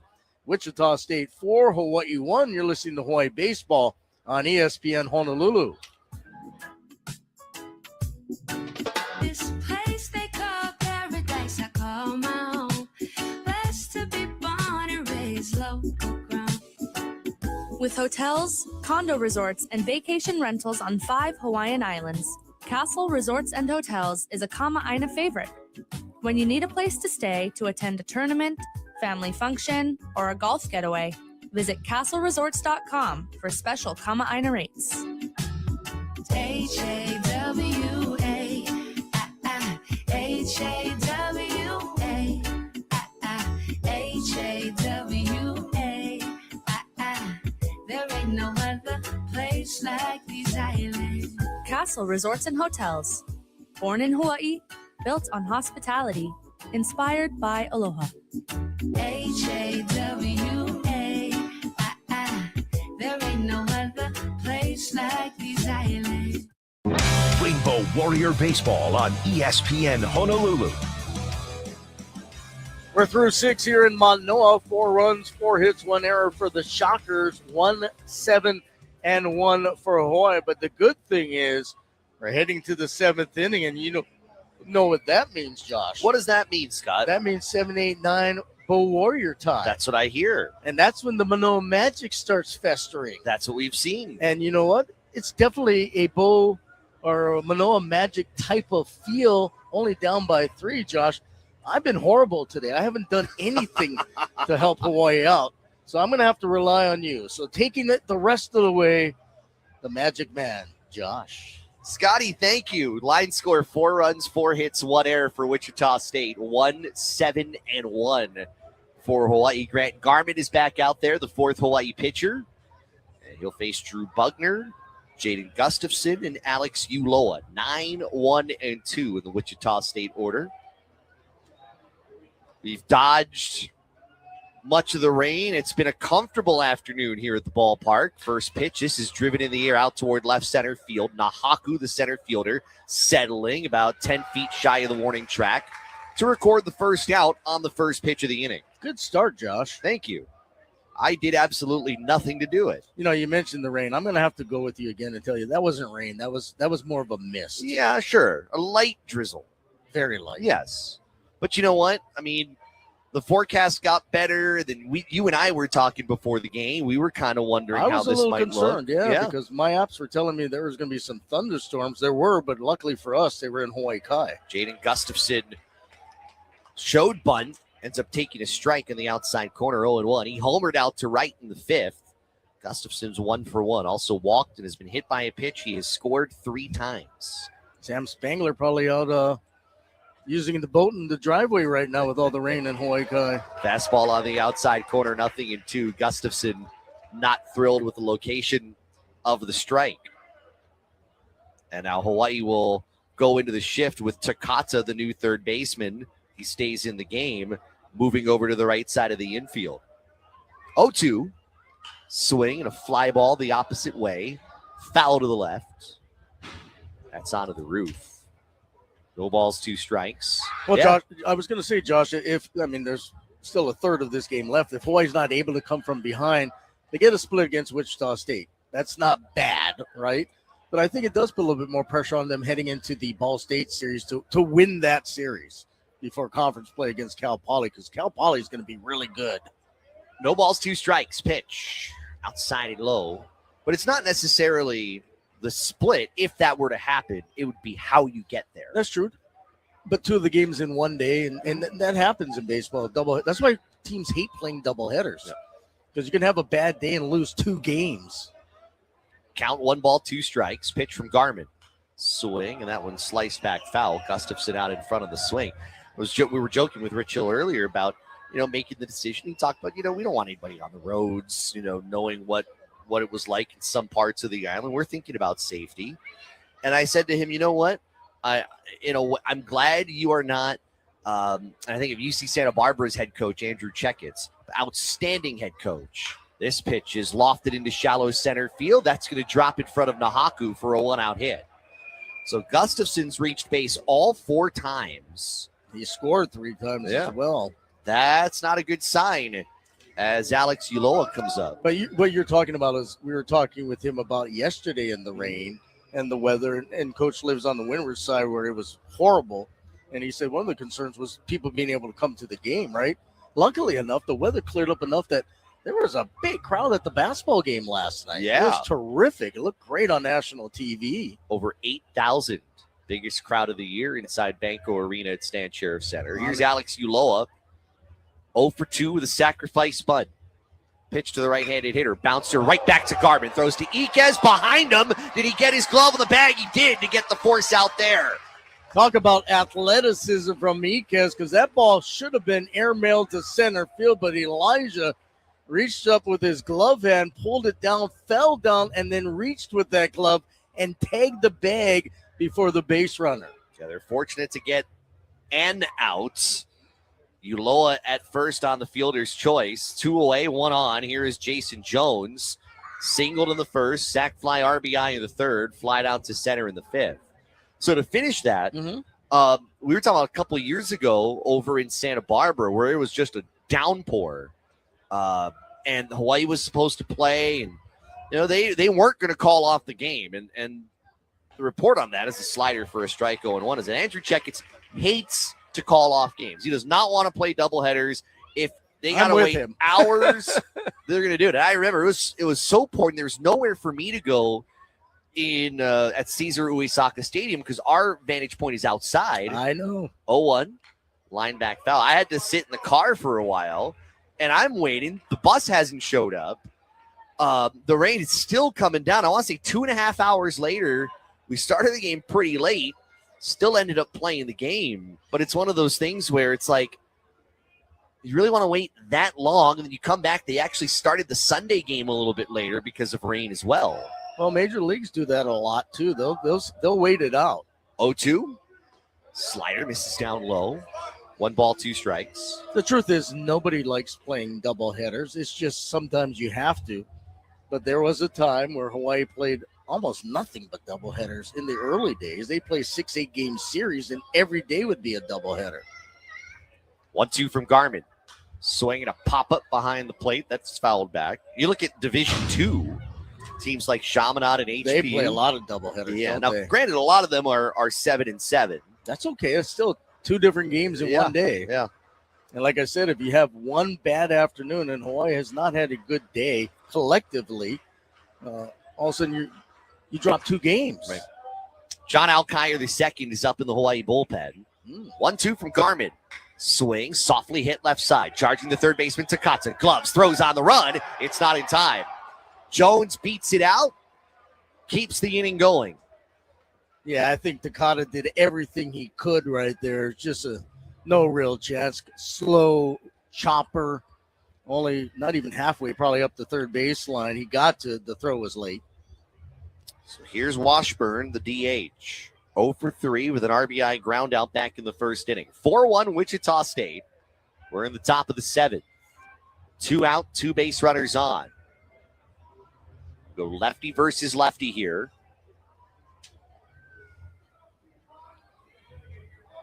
Takata moving over way off the line, third baseman. As first pitch, check swing. It's a strike, middle up. Well, they can't move him over towards the right side of the infield for the shift because there's a runner at second base. Right. Second baseman Watanabe, about 5 feet plus on the outfield green.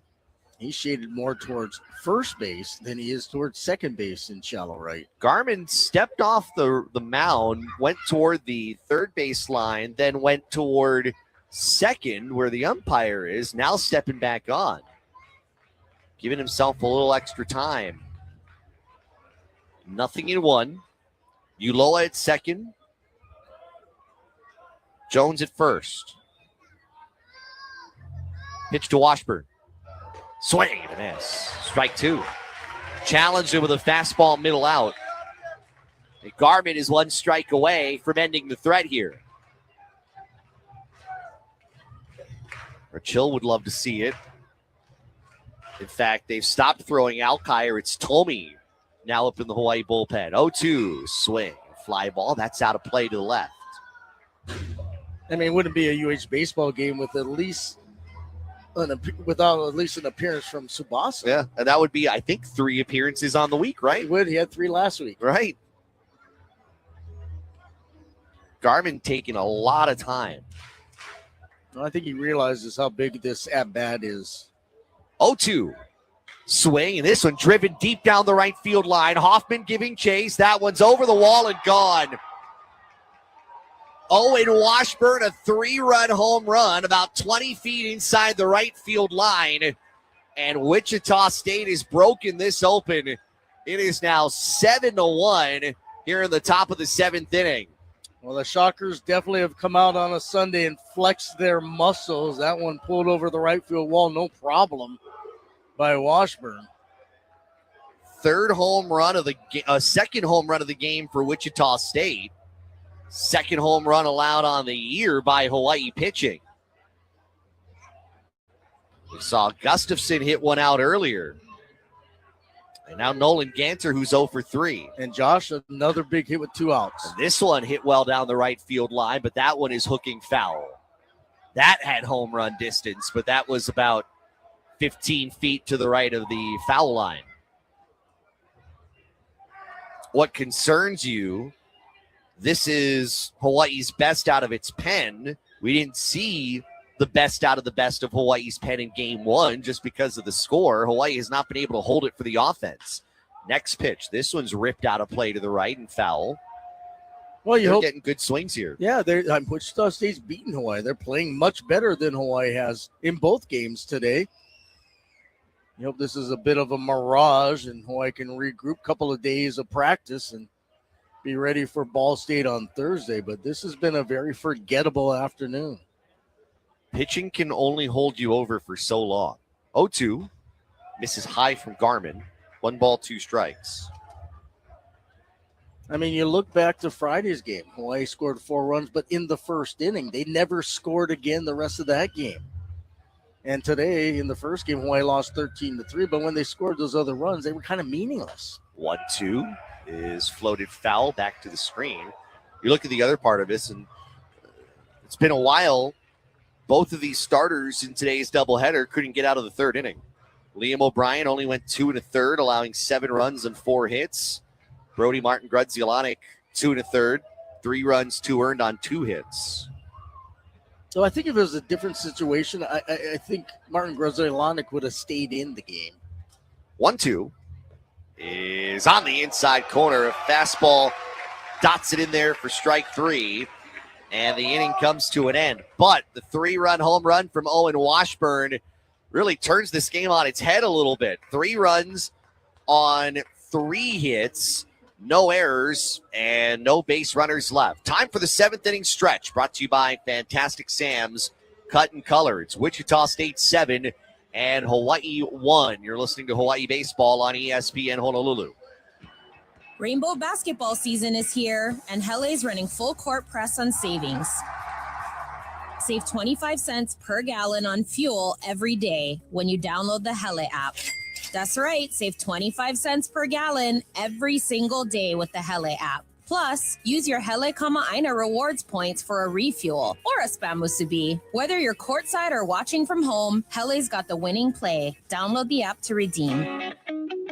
Hele on! Many people in Hawaii struggle to afford healthcare. And now, a merger between HMSA and Hawaii Pacific Health could make it worse. Mergers like this raise costs and reduce access to care, shifting resources away from the hospitals communities depend on. Most Hawaii residents oppose a merger because of these concerns. They want practical improvements, not major disruption. At the Queen's Health Systems, we join others in calling for an independent review to protect families, small businesses, and communities across our islands. Learn more at healthcaremergerrisks.hi.org.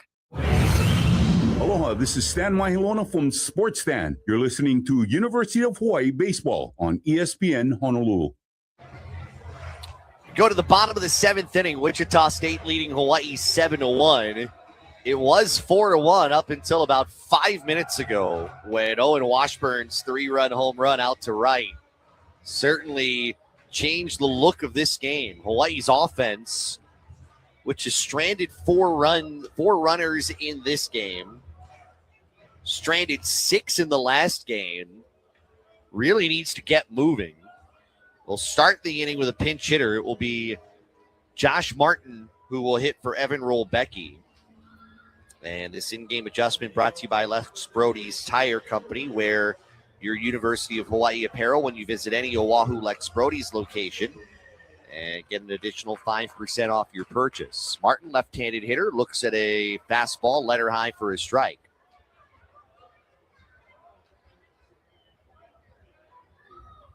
Martin comes in hitting 125. Next pitch, this is turned on and fouled off to the right. Count 0-2. Zeb Henry is the new second baseman. He comes in for Drew Bugner. Martin 1 for 8, has struck out 4 times at the plate. No balls, 2 strikes. Brock Eddy still out there in relief. Here's the right-hander's pitch. It bounces in front of home plate. Martin holds up on the swing. 1 ball, 2 strikes. Cody Watanabe due up next. Draven Nushida in the designated hitter's spot after that. 1-2 pitch. Swing and a foul tip. That one landing on the carpet. Actually, they say Martin didn't get a piece of it. Lands in the carpet. Swing and a miss. Strikeout 2-3. 1 away. There have been moments in this game where this crowd has been able to just get behind this team. But right now, not one of those moments. This place is really quieted. Here's Cody Watanabe. 0 for 2, strikeout and a ground out, and he takes a fastball over the inner half for strike 1. 7-1, Wichita State. We're in the bottom of the 7th inning. It is indeed Nushida on deck. Next pitch, big cut and a miss by the left-handed hitter Watanabe, 0-2. Well, you were asking me earlier about Hawaii and the offense. Let me ask you, what are your thoughts on the approach and the offense in general? Now we're almost 8 games through the season. Tell you after the 0-2, which comes in and almost got Watanabe, 1 ball, 2 strikes. I'd say the hitting will come around. That is the part that does not concern me. It's just been, it's a little slower to get there than you'd like. My bigger concern after watching these 2 games today, 1-2 pitch from Eddy is off the plate away. 2 balls, 2 strikes. I've been concerned with the base running issues. Well, that's been the big. I agree with you. I thought maybe you were going to say the starting pitching. I'm not worried about the pitching either. But yeah the base running today, but even in general, I think has not been as crisp as we've seen in years past. 2-2. Swing and a drive out to right field. Wolfert moving back to the track. That's going to go off the base of the wall. Heading towards second is Watanabe. Races in there with a stand-up double. Can that power some life into this Hawaii team? Well, the hitters realize there's a pretty good jet stream out to right. If you can get it over there, you could have some success. And Cody hitting from the left side, got it up in that jet stream, and I thought it might have a chance to get out of here for a moment. An extra base hit brought to you by Hawaii USA Federal Credit Union, proud supporter of University of Hawaii Athletics. Right now, chipping away is part of it, but you got to take a big dent into that scoreboard here in the later innings. Well, remember, going into the bottom of the 7th on Thursday, Hawaii was down 6-0. They're down by 6 runs again. You are absolutely right. Anything can happen, Joshua. Draven Nushida struck out looking back in the 5th. He's 0 for 1. You know, this one thing about this team, regardless, is Nushida, bouncer, a one-hopper back to the mound. They throw over to third. They got the runner caught in a rundown. Second baseman's going to tag Watanabe. He's out between second and third. Ooh. That's going to go 1-5-4. Lead runner out. Nushida's going to reach base on the fielder's choice with 2 out. And that's what we talk about when it comes to base running. But I have to say, that wasn't a real alert play by Eddy. Most pitchers probably wouldn't have even thought about that, but he recognized right away he had to play at third, and it worked out. But you're exactly right. That's just kind of emblematic of the base running mistakes, blunders, whatever adjective you want to use in this doubleheader. Christian Hoffman has doubled and struck out, and he takes a curveball low in the turf. 1 ball, no strikes. He hit a home run in game number 1 of the doubleheader today. And watching right fielder Wolfert showing a lot of respect to Hoffman's power. He's playing pretty deep in right. So is Duncan, the center fielder. 1-0 to Hoffman. Next pitch. Swing and a hard chopper foul to first. But I think the timing of these errors as well. I mean, you go back to that first game. Before Wichita State put up those 11 runs, Hawaii had 2 base running errors each in the first, two innings. You're right. Including ending the first inning with Ben Ziegler and Namoa getting thrown out at third. 1-1. Hoffman looks at one shoulder high, a breaking ball. 2 balls and 1 strike. Maybe the guys stayed up too long watching the basketball. Well, the basketball game was earlier last night. Yeah, it was so 5. Can't use that as an excuse. I think it ended around 7:25, 7:30. Yeah, it was a pretty long game. Yeah. Well, you had those a bunch of reviews too in that there's second half. so many fouls called in college basketball now. 2-1 fastball right there for a strike, middle out. 2 balls, 2 strikes.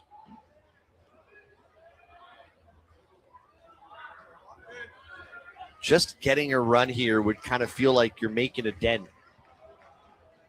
This inning really felt like you needed at least one. 2-2 from Eddie. Swing and a miss, strike 3. Change up off the corner. And he has looked good. He doesn't look like a guy that came in with a 12 ERA. He must have had one bad half inning last week. No runs, 1 hit, and 1 base runner left through 7. Wichita State leads Hawaii 7-1. This is Hawaii Baseball on ESPN Honolulu. At Dow Electric Supply, we're your local-based company with your needs in mind. We see the light in Hawaii, and rest assured, we are with you all the way. Our sales counter and will call are here to serve Hawaii's electricians, developers, utility companies, businesses, and homeowners. The Dial Lighting Gallery showroom is open by appointment only. Go online to www.dialelectricsupply.com. Open weekdays from 7 to 3. At Dial Electric Supply, we see the light. This UH sports season, stay cool and go green with Malona Ice Cream. Malona's creamy, refreshing bars are the perfect treat for every Bows fan. And now, you can enjoy Malona's new pina colada flavor, available exclusively in Hawaii.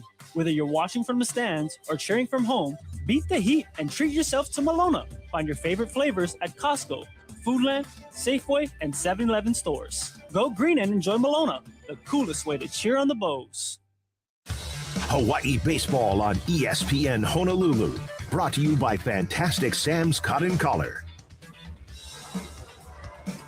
We've got a new pitcher on the mound for the University of Hawaii. We'll tell you about Tsubasa Tomi in a moment, but first we pause 10 seconds for station ID. This is Hawaii Baseball on ESPN Honolulu, presented by Sports Stand Sporting Goods.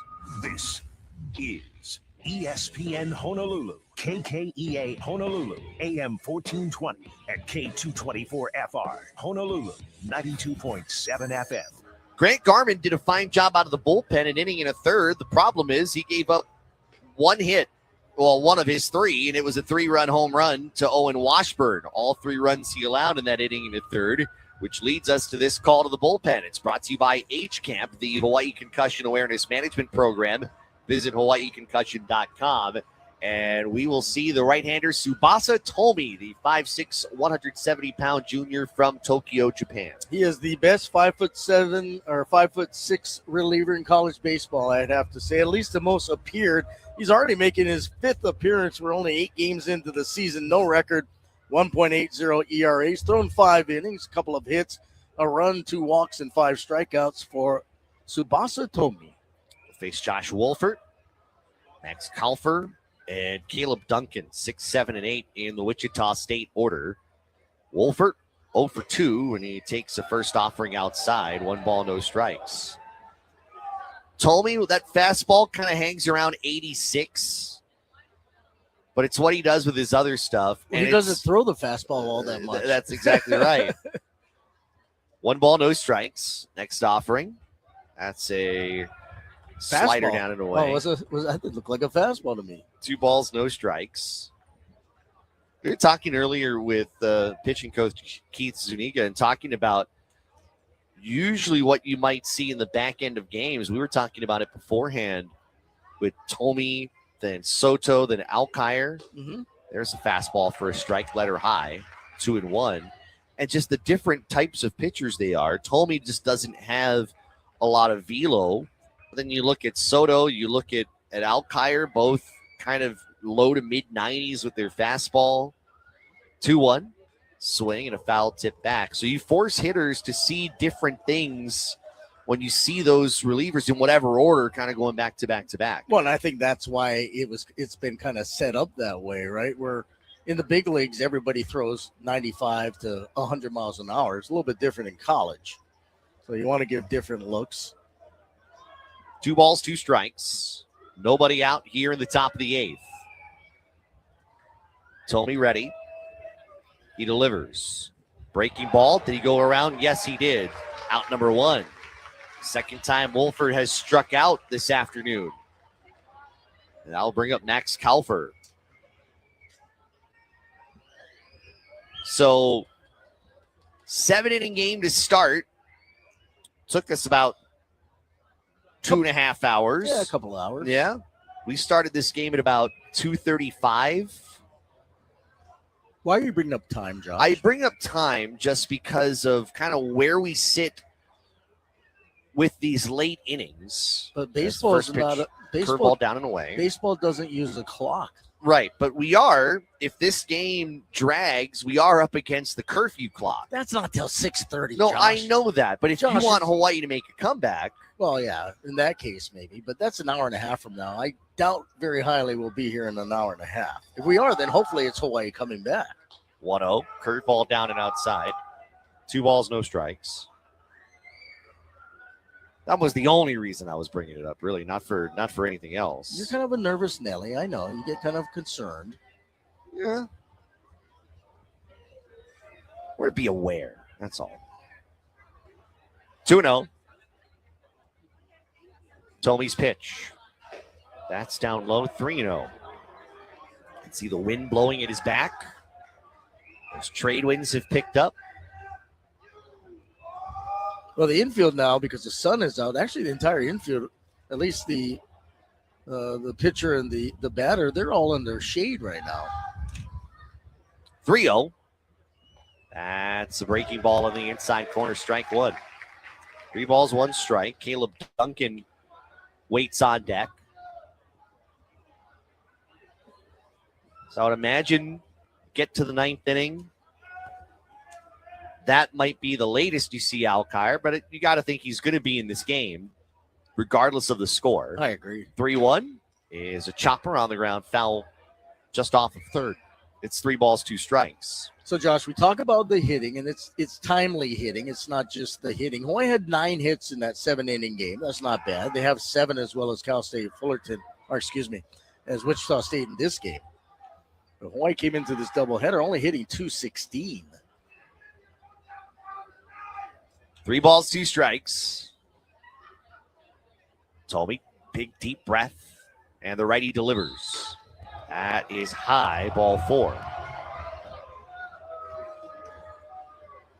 Hawaii has not had, they've only had 1 clean inning when it comes to pitching, and that was the second when Martin Grudzielanek struck out the side. Seems like a lifetime ago. It does.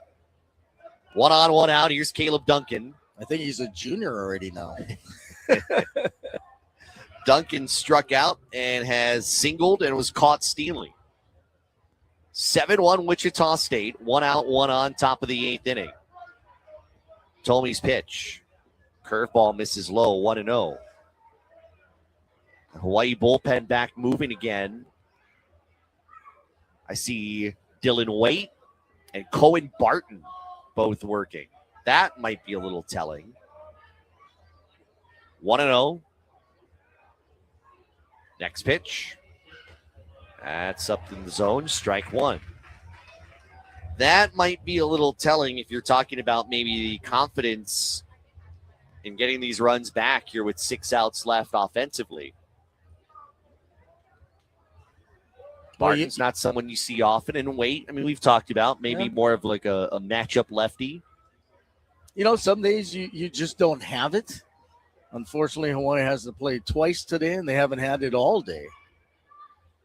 I mean, they've been outscored 20-4. 1-1. It's a slider over the inside corner. 1 ball, 2 strikes. It's been a thorough Okole kicking this weekend, this Sunday. Yeah. No doubt. You just have to take your lumps, and they'll be back at it on Thursday. Unless they come back, Josh. 1-2 pitch is down and outside. 2 balls, 2 strikes. I'd never write this team off. No, you can't. We've seen it so many. I mean, regardless that 7-1 in the 8th inning, you know, you still feel like even though they're struggling a bit, there's still a chance.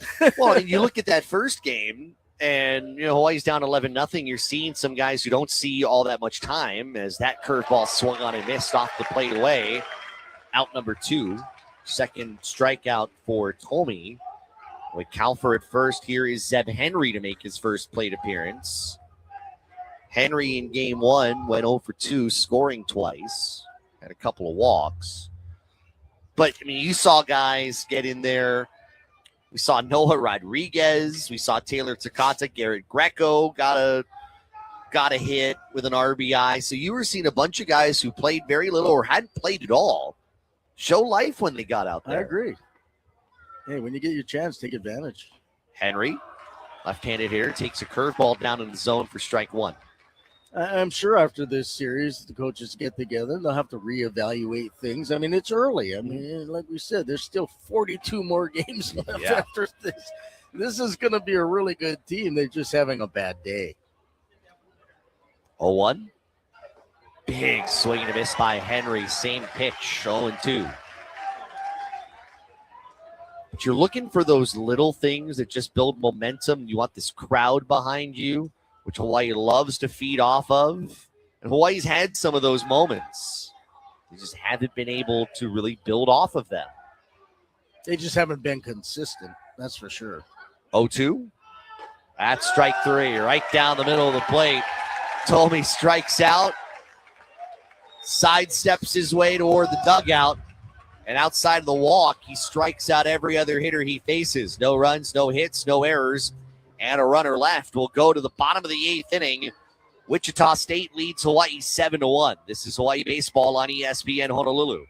IU Pat District Council 50 is proud to represent Hawaii's union painters, drywall finishers, glazers, and floor covering professionals. Our members build, protect, and beautify Hawaii every single day with skill, pride, and aloha. We provide industry-leading training, strong wages, great benefits, and a clear path to success. If you are ready for a better career and a brighter future, join IU Pat District Council 50 today. Build your future, build Hawaii. For more details, go to dc50.org. Sports Stand Sporting Goods is Hawaii's best baseball and softball store. At Sports Stand, you'll experience the largest selection of baseball and softball gloves and bats in Hawaii. You know the rules. Quality sporting goods, always at a price you can afford. Stop by Sports Stand Sporting Goods in beautiful downtown Waipio, 94547 Ukea Street, Suite 303. Or give them a call at 808-676-STAND. That's 808-676-7826. Remember, at Sports Stand, it's not just sporting goods, it's a way of life. Rainbow Warrior Baseball on ESPN Honolulu. Wichita State scored a run in the first, 2 in the third, 1 in the 5th. And when they had a 4-1 lead going to the 7th, cracked a 3-run home run out to right to crack the game open. 7-1 is your score. Going to the bottom of the 8th inning, Brock Eddy, he's back out there. He's been on since inning number 5, so this would be the start of his 4th inning of work. He'll face the top of the Hawaii order. Kamana Nahaku, Ben Ziegler, Namoa, Elijah Iquez. Can they get something moving here in the 8th inning? Well, Josh, I just want to mention today was a big day for the United States in hockey. Yeah. The men's hockey team knocking off Canada. First time they've won the gold since 1980. Did you watch? No. I just heard it on the radio, but I remember 1980 very well when they won the gold medal at Lake Placid. Pitch to Kamana Nahaku, guys into left field, base hit. So I was going to say maybe somebody brought that up in the dugout here, beginning of the 8th inning, get them a little motivated. How about the U.S.? They won the men's and the women's gold medal in hockey. Not that I'm a big hockey guy, but it's pretty cool. First hit for Kamana in this game. He's 1 for 4. Here comes Ben Ziegler Namoa, who's 0 for 3. Popped up to first his last time. Like seeing that. Doesn't take long to get on base. Now, you got to avoid the base running blunders. Ziegler Namoa swings at the first pitch and flies it out of play to the left. Well, Josh, if Hawaii's going to pull off some Manoa magic again, this is probably the right time because you have the top of the order in the bottom of the 8th inning. So what you would think are your better hitters should be coming up the next 3 or 4 guys. Third baseman Jones about base level. We'll throw over to first and check on Nahaku. Scores from earlier today around the Big West. UC Irvine losing at home to Cal today, 4-2. It's their second loss of the year. 0-1. Eddie's pitch is off the outside corner, maybe a little low. 1 ball, 1 strike. Cal State Bakersfield in a non-conference game out in Corpus Christi, Texas, beating Long Beach State 15-2. Usually you don't want to have 2 teams from the same conference in one of those non-conference deals. No. 1-1. Next pitch. Swing. This one hit through the right side, base hit. Nahaku will stop at second. First 2 reach base here in the bottom of the 8th inning. These are the guys you expect to set the table, and it's taken into the 8th to do it. But Hawaii has the first 2 odd for Elijah Iquez. Josh, you got to believe. Who Hawaii said now I with 10 didn't? hits. Now with 10 hits. Yeah, Hawaii had 9 in the first game. Wichita State does have a couple of righties up and loosening in the pen as the catcher on the field taking a long glance toward the dugout. And out comes the pitching coach, Anthony Claggett.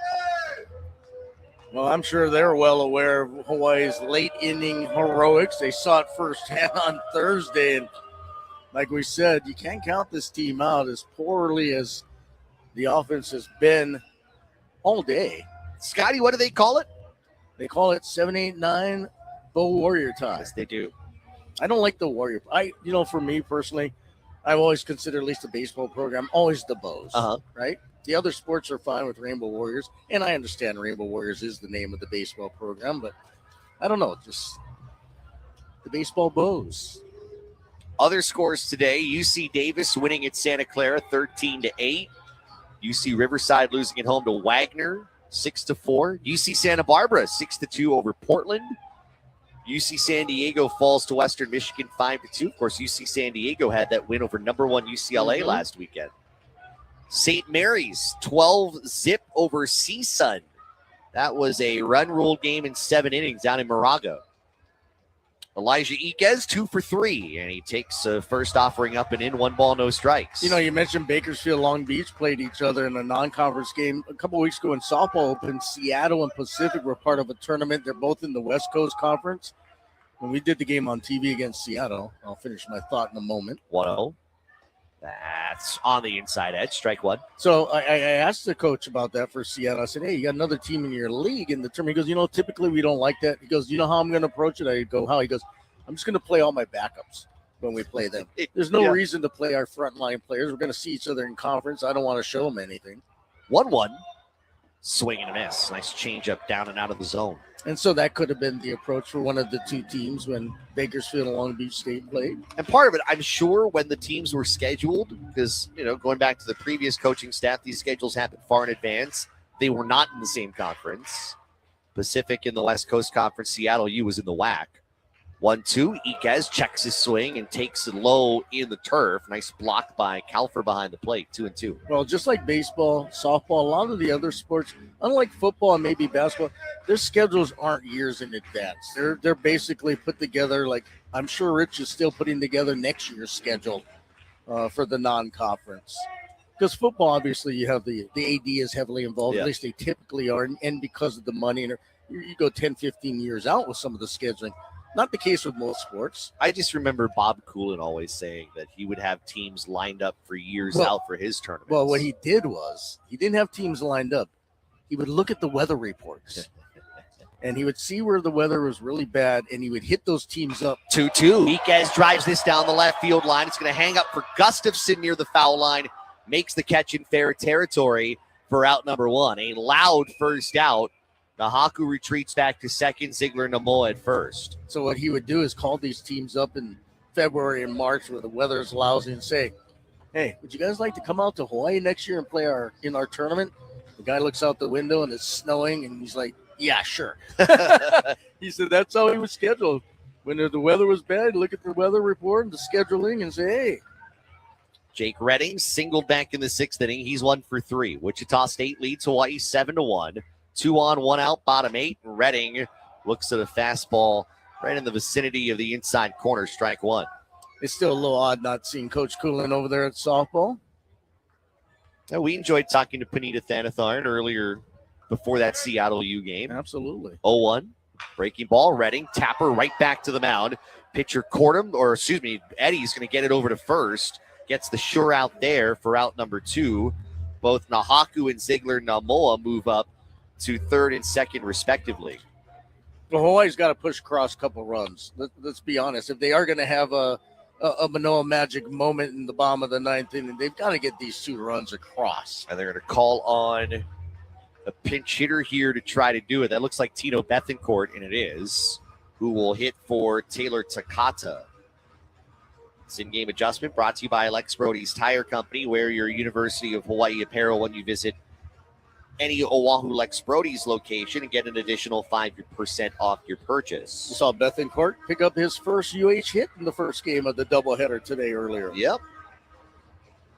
And something we hadn't expected to see, played at third in that first game of the doubleheader, and he's going to hit here in the spot of the third baseman.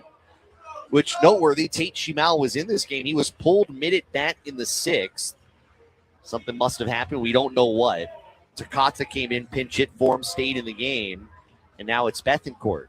Yeah, you hope that whatever it was just a precautionary having to take Shimao out. Because he has struggled at the plate, but he's played a really good third base. Bethencourt, big swing and a miss on a first pitch breaking ball, strike 1. But, eventually it gets to the point where, as a coach, depending, how long Hawaii struggles trying to get offense going this year, eventually you start getting guys that can hit. You start taking that over defense because you need to score runs to win. 0-1. Swing and a miss. Another off-speed pitch, 0-2. Keeping it down. Bethencourt's chased both. Wichita State's dugout making a lot of noise. Trying to will Eddie to the end of the inning. First 2 reach base on singles. 2 out. Pitch to Bethencourt. Checks his swing. He went around. That was out of the zone, low and away. He strikes out, and the inning comes to an end. No runs on 2 hits, no errors, and 2 runners left on base. We'll head to the 9th. Wichita State leads Hawaii 7-1. This is Hawaii Baseball on ESPN Honolulu. When pain gets in the way of everyday life, it affects more than how you move. It changes how you show up for your family and your life. At Queens Orthopedics and Spine, patients receive nationally recognized care and advanced treatments to help them recover faster with better outcomes. So you can enjoy morning walks, get back in the game, and move comfortably again. Because at Queens, recovery is about more than healing. It's about getting back to life. Learn more at queens.org/ortho. You tried to fix it yourself with duct tape and a YouTube video from 2009. Now your bathroom looks like a water park and not the fun kind. Don't worry. Since 1994, Wildlife Plumbing and Construction has seen it all. Leaky pipes, a DIY job gone sideways, we fix that. And if your quick fix needs full-on construction, yeah, we do that too. Wildlife Plumbing and Construction. We solve challenges. And next time, maybe skip the duct tape. Rainbow Warrior Baseball on ESPN Honolulu. Off to the 9th inning. Hawaii has stranded 7 on base. They trail 7-1.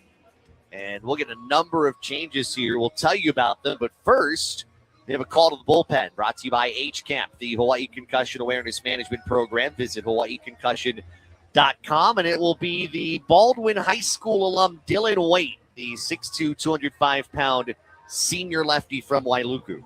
Well, Waite's made 1 appearance this year. He has no record, a 13.50 ERA.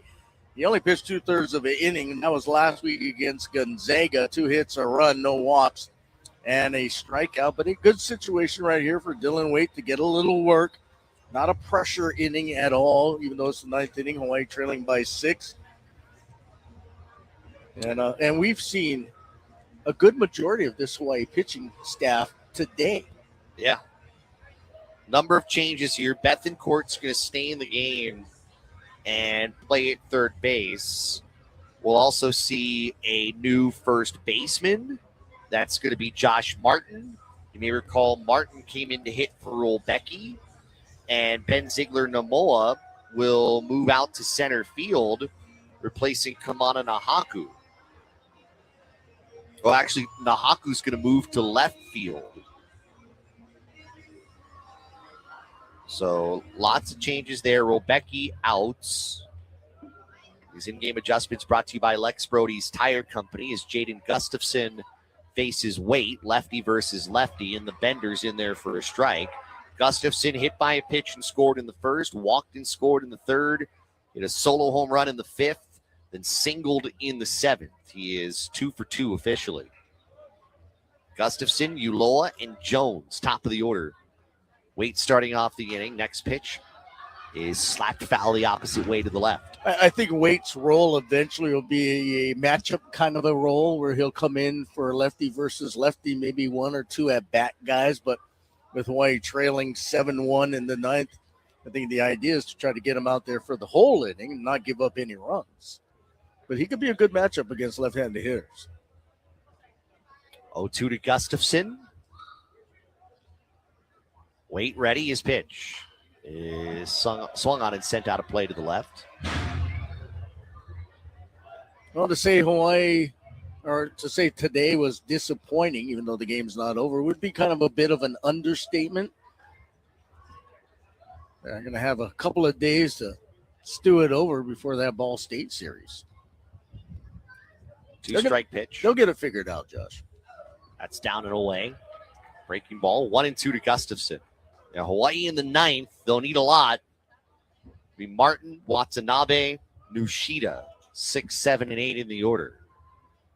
Right now, the most important thing, you want to see some good pitching here from Waite with the opportunity he's being given. 1-2, curveball, hard hit, knocked down by Martins off his glove. Bare hands it, throws over to first, not in time. Waite got there. It's going to be an infield hit for Gustafson. He reaches base now 5 times in this game. And out comes Hawaii coach Rich Hill. And that's going to be it. So he was out there for the lefty-on-lefty matchup, but that was it. Yeah, I thought they were going to leave him out there for the rest of the inning, but no. Makes a little bit of sense. Sure. So Waite had one man he was responsible for, couldn't get him out on the hard ground ball. And we've got another call to the bullpen, which is brought to you by H-Camp, the Hawaii Concussion Awareness Management Program. Visit HawaiiConcussion.com. With this pitching change, we'll step aside for a minute. 1 on, nobody out, top of the ninth inning. Wichita State leading Hawaii 7-1. This is Hawaii Baseball on ESPN Honolulu. Guys, did you know your testosterone affects everything in your system, including how you feel and perform every day? Right now, Revive Men's Health Honolulu will check your testosterone for free. Knowing your T levels is the first step in understanding if you have low T. Your testosterone level impacts your energy, libido, sleep, weight, hair loss, mood, and even ED. Maintaining an appropriate T level can change your whole life. Most men start to see changes in their hormone levels in their 30s. Experience and results matter. So what are you waiting for? Get your T levels checked today by local, experienced, and trusted men's health experts. They've helped thousands of men since 2011. They're so confident they can help you, they even guarantee it. Call Revive today and schedule your free testosterone test, free exam, and free consultation. Call Revive Men's Health at 808-529-0000. That's 808-529-0000. Or visit ReviveMen'sHealth.com. Rainbow Warrior Baseball on ESPN Honolulu. All right, we mentioned the call to the bullpen. Dylan Waite is done, and we see the season debut for right-hander Josiah Shipley, the 6'4", 230-pound righty from Beaverton, Oregon. Know nothing about him, Josh, really. Not a whole lot, right? Making his first appearance as a Rainbow Warrior, and I guess they have some more arms in the bullpen. Yeah. Well, you cracked the joke earlier. We might see every arm by the end of the day. I wasn't joking. I was being serious. There's Alex Ulloa with a runner on and 1 out, and time is called. And I wonder if we've got a pitch comm issue here because Shipley apparently can't hear anything out of the device in his head. Yeah, Shipley didn't pitch last year because of an injury, so he redshirted. Before that, a couple of years at Clackamas Community College in Oregon. So this is his Rainbow Warrior debut. Ulloa showing bunt, pushes it down first base line and foul. 0-1. Ulloa, sack bunt, E6, fouled out to first. Grounded into a fielder's choice. He is 0 for 3. 7-1 Wichita State. We're in the top of the 9th. Gustafson on the infield singles at first. Shipley, now bunt shown again. Pitch, fastball, pushed first baseline, stays fair. They will place the tag. Does Martin on the runner coming up the line at first for the out, but the sacrifice moves Gustafson over to second.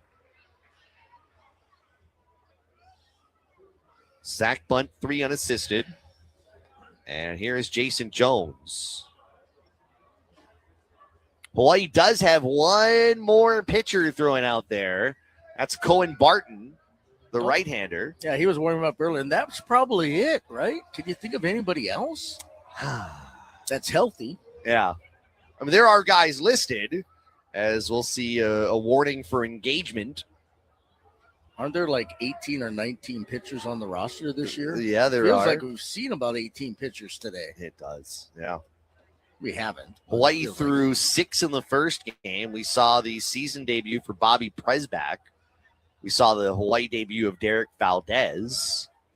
Caleb Okada, Ryan Inoue, Zach Ten pitched in that game. Pitch to Jones. Fastball, called strike on the outer corner. Yeah, right now I believe combined on the doubleheader, we've seen 12 different Hawaii pitchers. Yeah, this is the 13th. Yep. Tommy, by the way, an inning, 3 strikeouts and a walk, as they're going to call a balk on Shipley. Oh, my.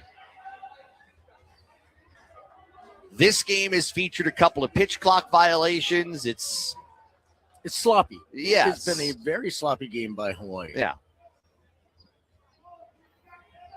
So runner now at third with 1 out, and the infield's going to come in. Shipley, hands brought just above the belt. His pitch. Fastball waved at and missed. Strike 2.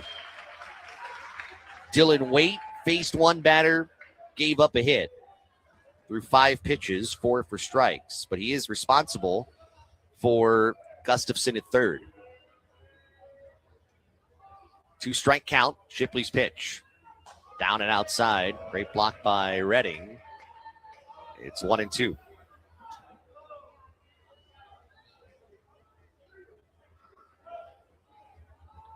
Decent amount of this crowd has kind of left here the way these games have gone. But the hardcore are still here. Yes, they are. 1-2. Swing and a miss. There's Shipley's first strikeout as a Rainbow Warrior. 2 down. Looked like a pretty good fastball there by Shipley. That was a middle fastball. So 2 out. Let's see. We'll get a pinch hitter here. Nope. They're going to intentionally walk Owen Washburn. Why not after he hit the 3-run home run back in the 7th inning? And I'll put runners at the corners.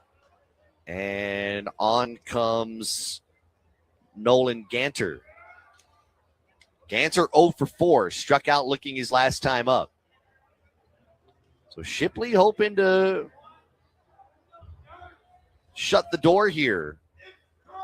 That'll earn him a little bit to get out of there without allowing a run. 7-1 Wichita State, top of the 9th, and the first pitch fastball is driven out of play to the right. He's got a little bit of life to that heater. He does. Want to be a little careful that you're not crowding the zone with it too much and making it ultra hittable. 0-1. That's a fastball about helmet high. 1-1. You hear some of the kids, Keiki run the bases on Sundays after the game. You know what they're excited for. Like, Mom and Dad, we're not leaving, even though it's 7-1. Fastball, a waist high strike, 1-2. Yeah, can you imagine you're a little youngster and you get a chance to run around the Yeah. bases? Oh, man, you don't want to go home. Exactly. You're right. It's a thrill. Gustafson at third, Washburn at first, 2 out. Shipley sets and fires. Runner goes, pitch swung on and missed, strike 3. Got giddy up on that fastball. Good Not for bad. Shipley. Yes. Had the intentional walk, but he strikes out 2, gets the sack bunt since he came into the game. No runs, 1 hit. No errors and 2 base runners left. We go to the last of the ninth. Wichita State leads Hawaii 7-1. This is Hawaii Baseball on ESPN Honolulu. Got the cravings for Hawaiian food? Bring home a dinner feast from Young's Fish Market in Kalihi. Young's offers an extensive takeout menu full of local favorites. Get the Lau Lau plate for dad, Kalua pig plates for the kids, and the beef stew for yourself. From tripe stew to pipi kaula and lomi salmon to poke. Phone your order in at 808-841-4885 or visit youngsfishmarket.com. Young's Fish Market, home of the famous Wow Lau Lau. Abbey Carpet and Floor introduces the newest waterproof flooring for Hawaii, Opulux. It's a waterproof laminate that's ideal for local living. With our busy lifestyles, it's very easy to keep clean. It's durable and also scratch resistant, perfect for homes with kids and pets. Visit their showroom at 560 North Nimitz Highway and see the waterproof Opulux laminate from Abbey Carpet and Floor. Rainbow Warrior Baseball on ESPN Honolulu. Bottom of the ninth inning, Wichita State is 3 outs away of earning a series split with Hawaii. Bows won Thursday night 7-6, won Friday 4-2. And after the rainout yesterday, it was 13-3 Wichita State in the 7-inning opener. Right now, a 7-1 score here in the bottom of the ninth inning. Hawaii out hitting Wichita State 10-8. Hawaii pitching has issued 4 walks, has hit a couple of batters. It's been a struggle at times. But right now on the mound, Brock Eddy, who has given up 4 hits, is into his 5th inning of work, is in line obviously for the win since he's been on since the top of the 5th, and he'll face Josh Martin, who struck out in his only at bat in the 7th. Left-handed hitter against the righty, pitch from Eddy, and Martin looks at a belt-high strike, 0-1. The winds are definitely picking up now, the trade winds from left to right. Flags blowing out. It's whipping. You're right. 0-1. Swing and a miss. Strike 2. The trees out there, you can see the leaves on those trees in right center definitely blowing. The drunken trees are moving. Well, the one in center especially. Pitch. Bounces in front of home plate. That drunken tree to the left side is now encroaching on the one next to it. He is. The leaves are touching. He's gone into the other one's personal space. Yeah. 1-2. Swing off the end of the bat. Roller towards short. Picked up by Uloa. Hurries it to first. Gets Martin out. Or I should say she, because, I mean, I'm a gardener. I call all my plants. Oh, that's right. Yes. I mean, they're all girls. They're all females. You were showing me a picture of your little garden there earlier. I've found a new hobby I enjoy. Yeah, I was thinking about that because we were just talking a couple of days ago, and you were noting that there was some space in between. Not anymore. Here's Cody Watanabe, and he takes a fastball, strike 1, waist high. Watanabe doubled in the 7th. He's 1 for 3. Will anybody ever call an arborist to look at any of those trees out there? 0-1. Watanabe skies this in the air, out toward right center. Coming in is Wolfert, the right fielder, makes the catch for the second out. Now, I was told a couple of years ago that these trees were designed to be grown that way, but I don't think so. Yeah. I think it's just consistent year after year after year of steady trades have kind of forced them to lean over. It's unique. Yeah, the 2 in left field are leaning next to each other. I mean, it's certainly unique. Here's Draven Nushida. And he takes a strike on the outer corner 0-1. Hawaii down 7-1, 2 out, bottom 9. How tall would you say those trees are? Oh, man. 100-something feet? Yeah, I'd say about 150 feet. 0-1. There's strike 2. Nushida swings at a curveball down and out of the zone. You know who probably would know? And I've been thinking about it with all the weather and Les Murakami's ceremony. Glenn Mikaya. Glenn Mikaya. We miss Glenn, the old Yeah, stadium manager. retired at the end of last year. Actually, he was a student manager for the UH baseball team. I mean, he was around this program for 50 years. Pitch down and away, 1 ball, 2 strikes. Love getting stories from him from time to time in the press box. Would come down here super early to do the afternoon show and get to chat with him a little bit. 1-2 pitch from Eddie. Swing, and that one fought back foul. But he had such a care for this place. Not just because it was his job, but it was because, I mean, he treated it like it was his. He owned it, and he took care of it. 1-2. Curveball down and outside, 2 balls, 2 strikes. He's one of the few guys that could say he worked with every UH head baseball coach in history. That's right. Yeah, Glenn, if you're listening, we miss you. Saw him Friday. It was nice to see Glenn. 2-2 pitch. High and outside, 3-2 to Wichita.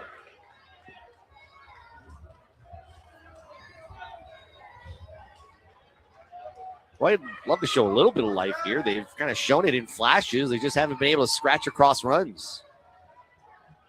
3-2. High and outside, and Wichita earns a 2-out walk. I mean, Eddie's been out there for a while. Yeah, I did not expect this, particularly when you read his numbers off of what he did last weekend. But he came in the 5th inning, and he has shut the door down ever since. Eddie's thrown 72 pitches in 4 2/3 innings. That's just the first walk he's issued. Struck out 6, given up 4 hits. And out comes pitching coach Anthony Claggett out of the Wichita State dugout. I was going to say one thing. It's a long trip back home for Wichita State, but if they can end up closing the door here, they'll make that trip a lot more enjoyable if they can come away with a split and a doubleheader sweep here. And it's looking more and more likely that's going to be the case. And they're going to make a pitching change. Yes, they are. That's ridiculous. Come on. Well, you had a couple of guys warming up. So we got a call to the bullpen here at Les Murakami Stadium. Wichita State 1 out away from securing the series split, but they will call on a right-hander to try to finish the job. With this pitching change, we will step aside for a minute. 2 out, 1 on, bottom of the 9th inning. Wichita State leads Hawaii 7-1. This is Hawaii Baseball on ESPN Honolulu. The Hawaiian Financial Federal Credit Union and HGEA present the Charlie Wade Show Tuesday at 6:30 at Ruby Tuesday, Moanalua. This is Kanoa Leahy. Join me and Coach Wade as we get the latest on UH men's volleyball. Catch the show in person at Ruby Tuesday or listen live on ESPN Honolulu or ESPNHonolulu.com. The Charlie Wade Show is brought to you by Castle Resorts and Hotels, IBEW Local 1186, Hawaii Pacific Health, H Camp, and Hawaii USA Federal Credit Union. Whether you're huddling for an office lunch, celebrating a birthday, or kicking off a baby shower, the Old Spaghetti Factory is your winning play. From office lunches to special events, the Old Spaghetti Factory makes every event a winner. Let them take care of the food so you can focus on your special occasion.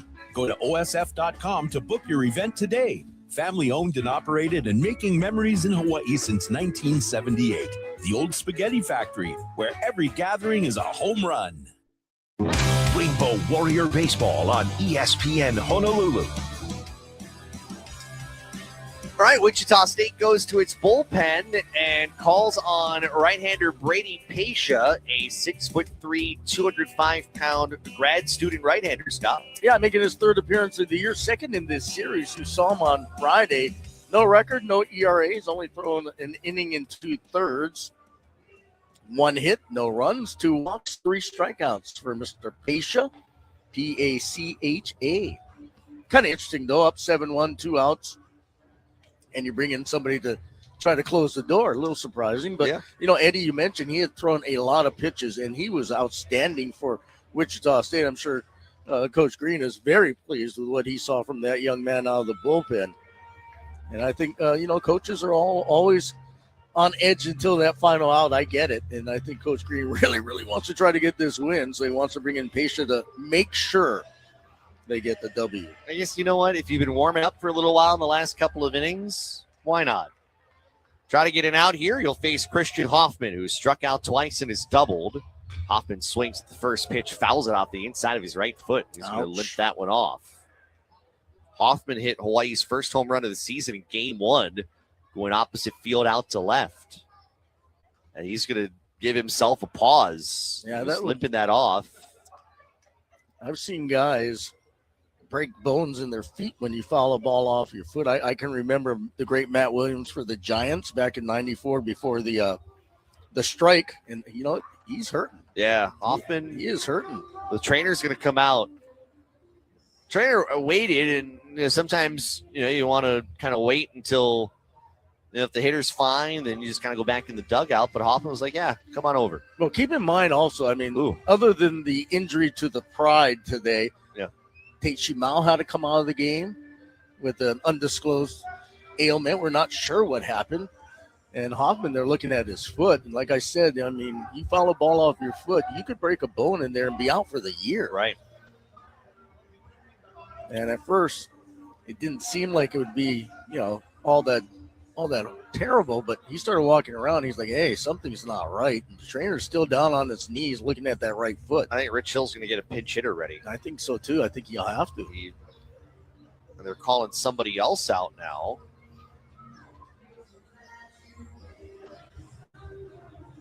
Another one of the trainers, probably one of the trainer's assistants coming out. They have 3 people looking at the inside of the right leg of Christian Hoffman. And now Coach Hill walking over as well. Yeah, that's not a good sign. No. Yeah, they got a right-hander up. I don't know if that's that's Nahaku in the on-deck circle, but I think they've got someone else waiting to see what. Yeah, Rich Hill's taking him out. Well, Coach asked him, Yeah. Are you okay? Can you go? And he was honest. Yeah, and we appreciate that. But yeah, he certainly has a limp. He's not being helped, but definitely has a limp as he's going to ease his way toward the dugout. So they're going to call on Garrett Greco to pinch hit. This in-game adjustment brought to you by Lex Brody's Tire Company. Wear your University of Hawaii apparel when you visit any Oahu Lex Brody's location and get an additional 5% off your purchase. We saw Greco a little bit in game 1. Well, he's an experienced guy. Played at Gardner Webb last year. And Greco had an RBI single. Mm-hmm. That was his first hit as a Rainbow Warrior. And a first run driven in. 7-1, bottom of the 9th inning. Pitch to Greco. Takes, that's a bit high and away. 1 ball and 1 strike. Inheriting the strike on the foul ball to Hoffman. Nushida at first, 2 out. Pesha, the right-hander, ready his pitch. Runner from first is going. The fastball is high. They'll just give him indifference, I'm pretty sure. I hate that rule. Always have. I mean, they didn't care. No, so I they're know. indifferent about it. So now you got a runner in scoring position. It should still be a stolen base. 2-1. Outside and high, 3-1. Is it stolen if they gave it to you? Well, they didn't give it. They just didn't throw down there. So they gave it to him. No, I mean, he had to still run down there. I guess if he walked all the way to second, then you say they Backwards. gave it to If him. he went backwards. Yeah, if he went backwards, I'd say they gave it to him. 3-1. Got the outside corner, 3-2. And Wichita State is a strike away from sweeping the doubleheader today. Well, if you do a lot of stealing late in a blowout game like this, you can really pad your stats, right, if they counted it. That's true. 3-2. Swing, and that's a late hack, fouled into the seats. A number of people sitting in that front row in upper level G. They're good. Those are the lifers sitting over there. 3-2 to Greco. Pitch from Pesha. Swing and a miss, and that's it. Wichita State, after losing the first 2 games, they get Saturday to regroup, and they break out the bats on this Sunday. 13-3 in game 1, and here in game number 2, a 7-1 final as the Shockers are in a series split of the Rainbow Warriors. It pulls Wichita State to 6-2, Hawaii falling to 5-3 after those 2 games, and certainly it will create some chatter, especially for the extra innings with Rich Hill coming up tomorrow night at Old Spaghetti Factory. Oh, you're going to have a lot of fun. I don't know if the coach will be in the greatest moods, and he shouldn't be because his team did not play well either game today. They didn't come out ready, and it showed. Yeah. Hope for the best for Wichita State moving forward. And former Hawaii assistant Brian Green moving forward for the remainder of the year. But if you're Hawaii, certainly a lot of things to chat about following these two games. Final here, 7-1. We'll come back with more here in just a moment. You're listening to Hawaii Baseball on ESPN Honolulu.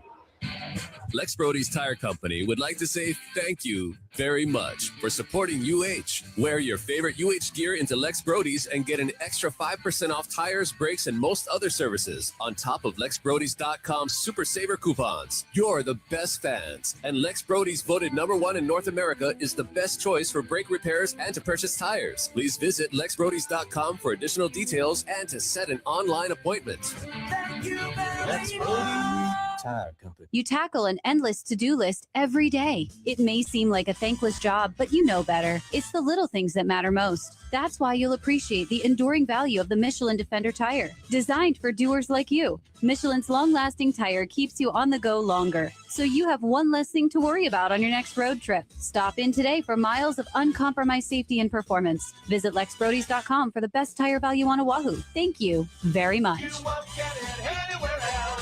Lex Brody's Tire Company. Rainbow Warrior Baseball on ESPN Honolulu. Final here from Manoa. Wichita State wins game 2 of today's doubleheader, 7-1. The final score as we take a look at tonight's stats, brought to you by Abbey Carpet and Floor. Experience the Abbey difference. 7 runs, 8 hits, 1 error for Wichita State. 1 run, 10 hits, 1 error for Hawaii. Winning pitcher, that goes to Brock Eddy. 4 2/3 innings. The starting pitcher didn't go the minimum 5. Eddy, no runs on 4 hits, 6 strikeouts and a walk over 4 2/3 innings. He goes to 1-0. The loss to Brody Martin Grudzalanek. He started out well the 3rd inning, kind of like what happened to Liam O'Brien in the first game. That 3rd inning kind of bit him. 3 runs, 2 earned, 2 hits, 3 strikeouts, and a walk. And maybe you might argue they were very cautious, given what happened in the first game, that maybe they pulled him early. But he takes the loss. He falls to 0-1. Thoughts on Hawaii pitching? I think Hawaii pitching today took its lumps, but I'm not concerned about the pitching in general. Just they collectively just had a really bad game. But now 2 weekends into the season, I am starting to get a bit concerned about the offense. Time of the game, 3 hours and 13 minutes. Tickets issued, 3,744. We'll come back. We've got a couple of highlights here from game number 2 in just a moment. Wichita State 7 and Hawaii 1. This is Hawaii Baseball on ESPN Honolulu. At Dow Electric Supply, we're your local-based company with your needs in mind. We see the light in Hawaii, and rest assured, we are with you all the way. Our sales counter and will call are here to serve Hawaii's electricians, developers, utility companies, businesses, and homeowners. The Dial Lighting Gallery showroom is open by appointment only. Go online to www.dialelectricsupply.com. Open weekdays from 7 to 3. At Dial Electric Supply, we see the light. Did you know emotional symptoms are common after a concussion? Anxiety, sadness, irritability? These feelings can make everyday life harder after a head injury. And if you've had emotional struggles before, recovery could take even longer. That's why it's so important to recognize and understand these symptoms are a normal part of healing. If you need help, contact a medical professional. Learn more at hawaiiconcussion.com. Brought to you by Hawaii Concussion Awareness Management Program, HCAM. Rainbow basketball season is here, and Hele's running full court press on savings. Save 25 cents per gallon on fuel every day when you download the Hele app. That's right, save 25 cents per gallon every single day with the Hele app. Plus, use your Hele Aina rewards points for a refuel or a spam musubi. Whether you're courtside or watching from home, Hele's got the winning play. Download the app to redeem. Hele on! Rainbow Warrior Baseball on ESPN Honolulu. 7-1 Wichita State over Hawaii to wrap up a long doubleheader day here at the ballpark. We got on the air at 10:35. We're nearing 6 o'clock. at least I get to spend it with you. Yeah, I feel the same way. Yeah, I mean, it's baseball. We have fun no matter what the score is. They just, like I said, I think Hawaii just had a really bad day. Everybody, for the most part, had a bad day. You hope they can flush it. And, I'm sure we'll talk about it a little bit later. But, it makes the Ball State series pretty important. Yeah, let's go through some of the highlights. Wichita State would score a run on Brody Martin Grudzielatic in the first, an RBI ground out by Owen Washburn. Then in the second, a tricky play for Elijah Iquez would extend the lead. Uloa, that pink barrel of the bat showing forward once again, brings the bat back, swings and bounces in the middle of the diamond under the glove of Iquez and into center field. It scores Bugner from third, or from second. Going over to third is Gustafson. It's 2-0 Wichita State on that drawn-in infield. Iquez thought he had a play, could have turned 2. Instead, he turned 0. And Wichita State threatening. The threat continues with nobody out. Yeah, that made it 2-0. They got a sac fly RBI to make it 3-0. You would wonder, what could Hawaii do to try to bounce back, especially after a difficult first inning? We go to the bottom of the fourth inning. Hawaii got the leadoff man on in Elijah Iquez and would try to do something with Tate Shimao. Long pause. Now the pitch. That one hit in the air towards right. That will drop in for a base hit. They're going to wave Iquez around. The throw will be cut off. He slides in safely. And it's an RBI single to right for Tate Shimao. Hawaii's on the board. It's 3-1 Shockers. We can say a lot of things about the offense, but I think there is one thing I do feel pretty good in saying. Tate Shimao had struggled to start the year, but I look at him in these two games. He's got a couple of hits today. It feels like his comfort at the plate's getting a little bit better with these two hits. He drives in a run. You feel good that he can come around here. Well, my concern is he had to be taken out mid at bat. Yeah. After getting a couple of hits, and they wanted to leave him in, so it obviously was something that hindered him enough to have to come out of the game. The hope is that he's okay. We saw the same thing with Christian Hoffman, right? Fouling that ball off in the ninth inning off his foot. I mean, this could be more of a costly game than just the 2 losses, but you hope not.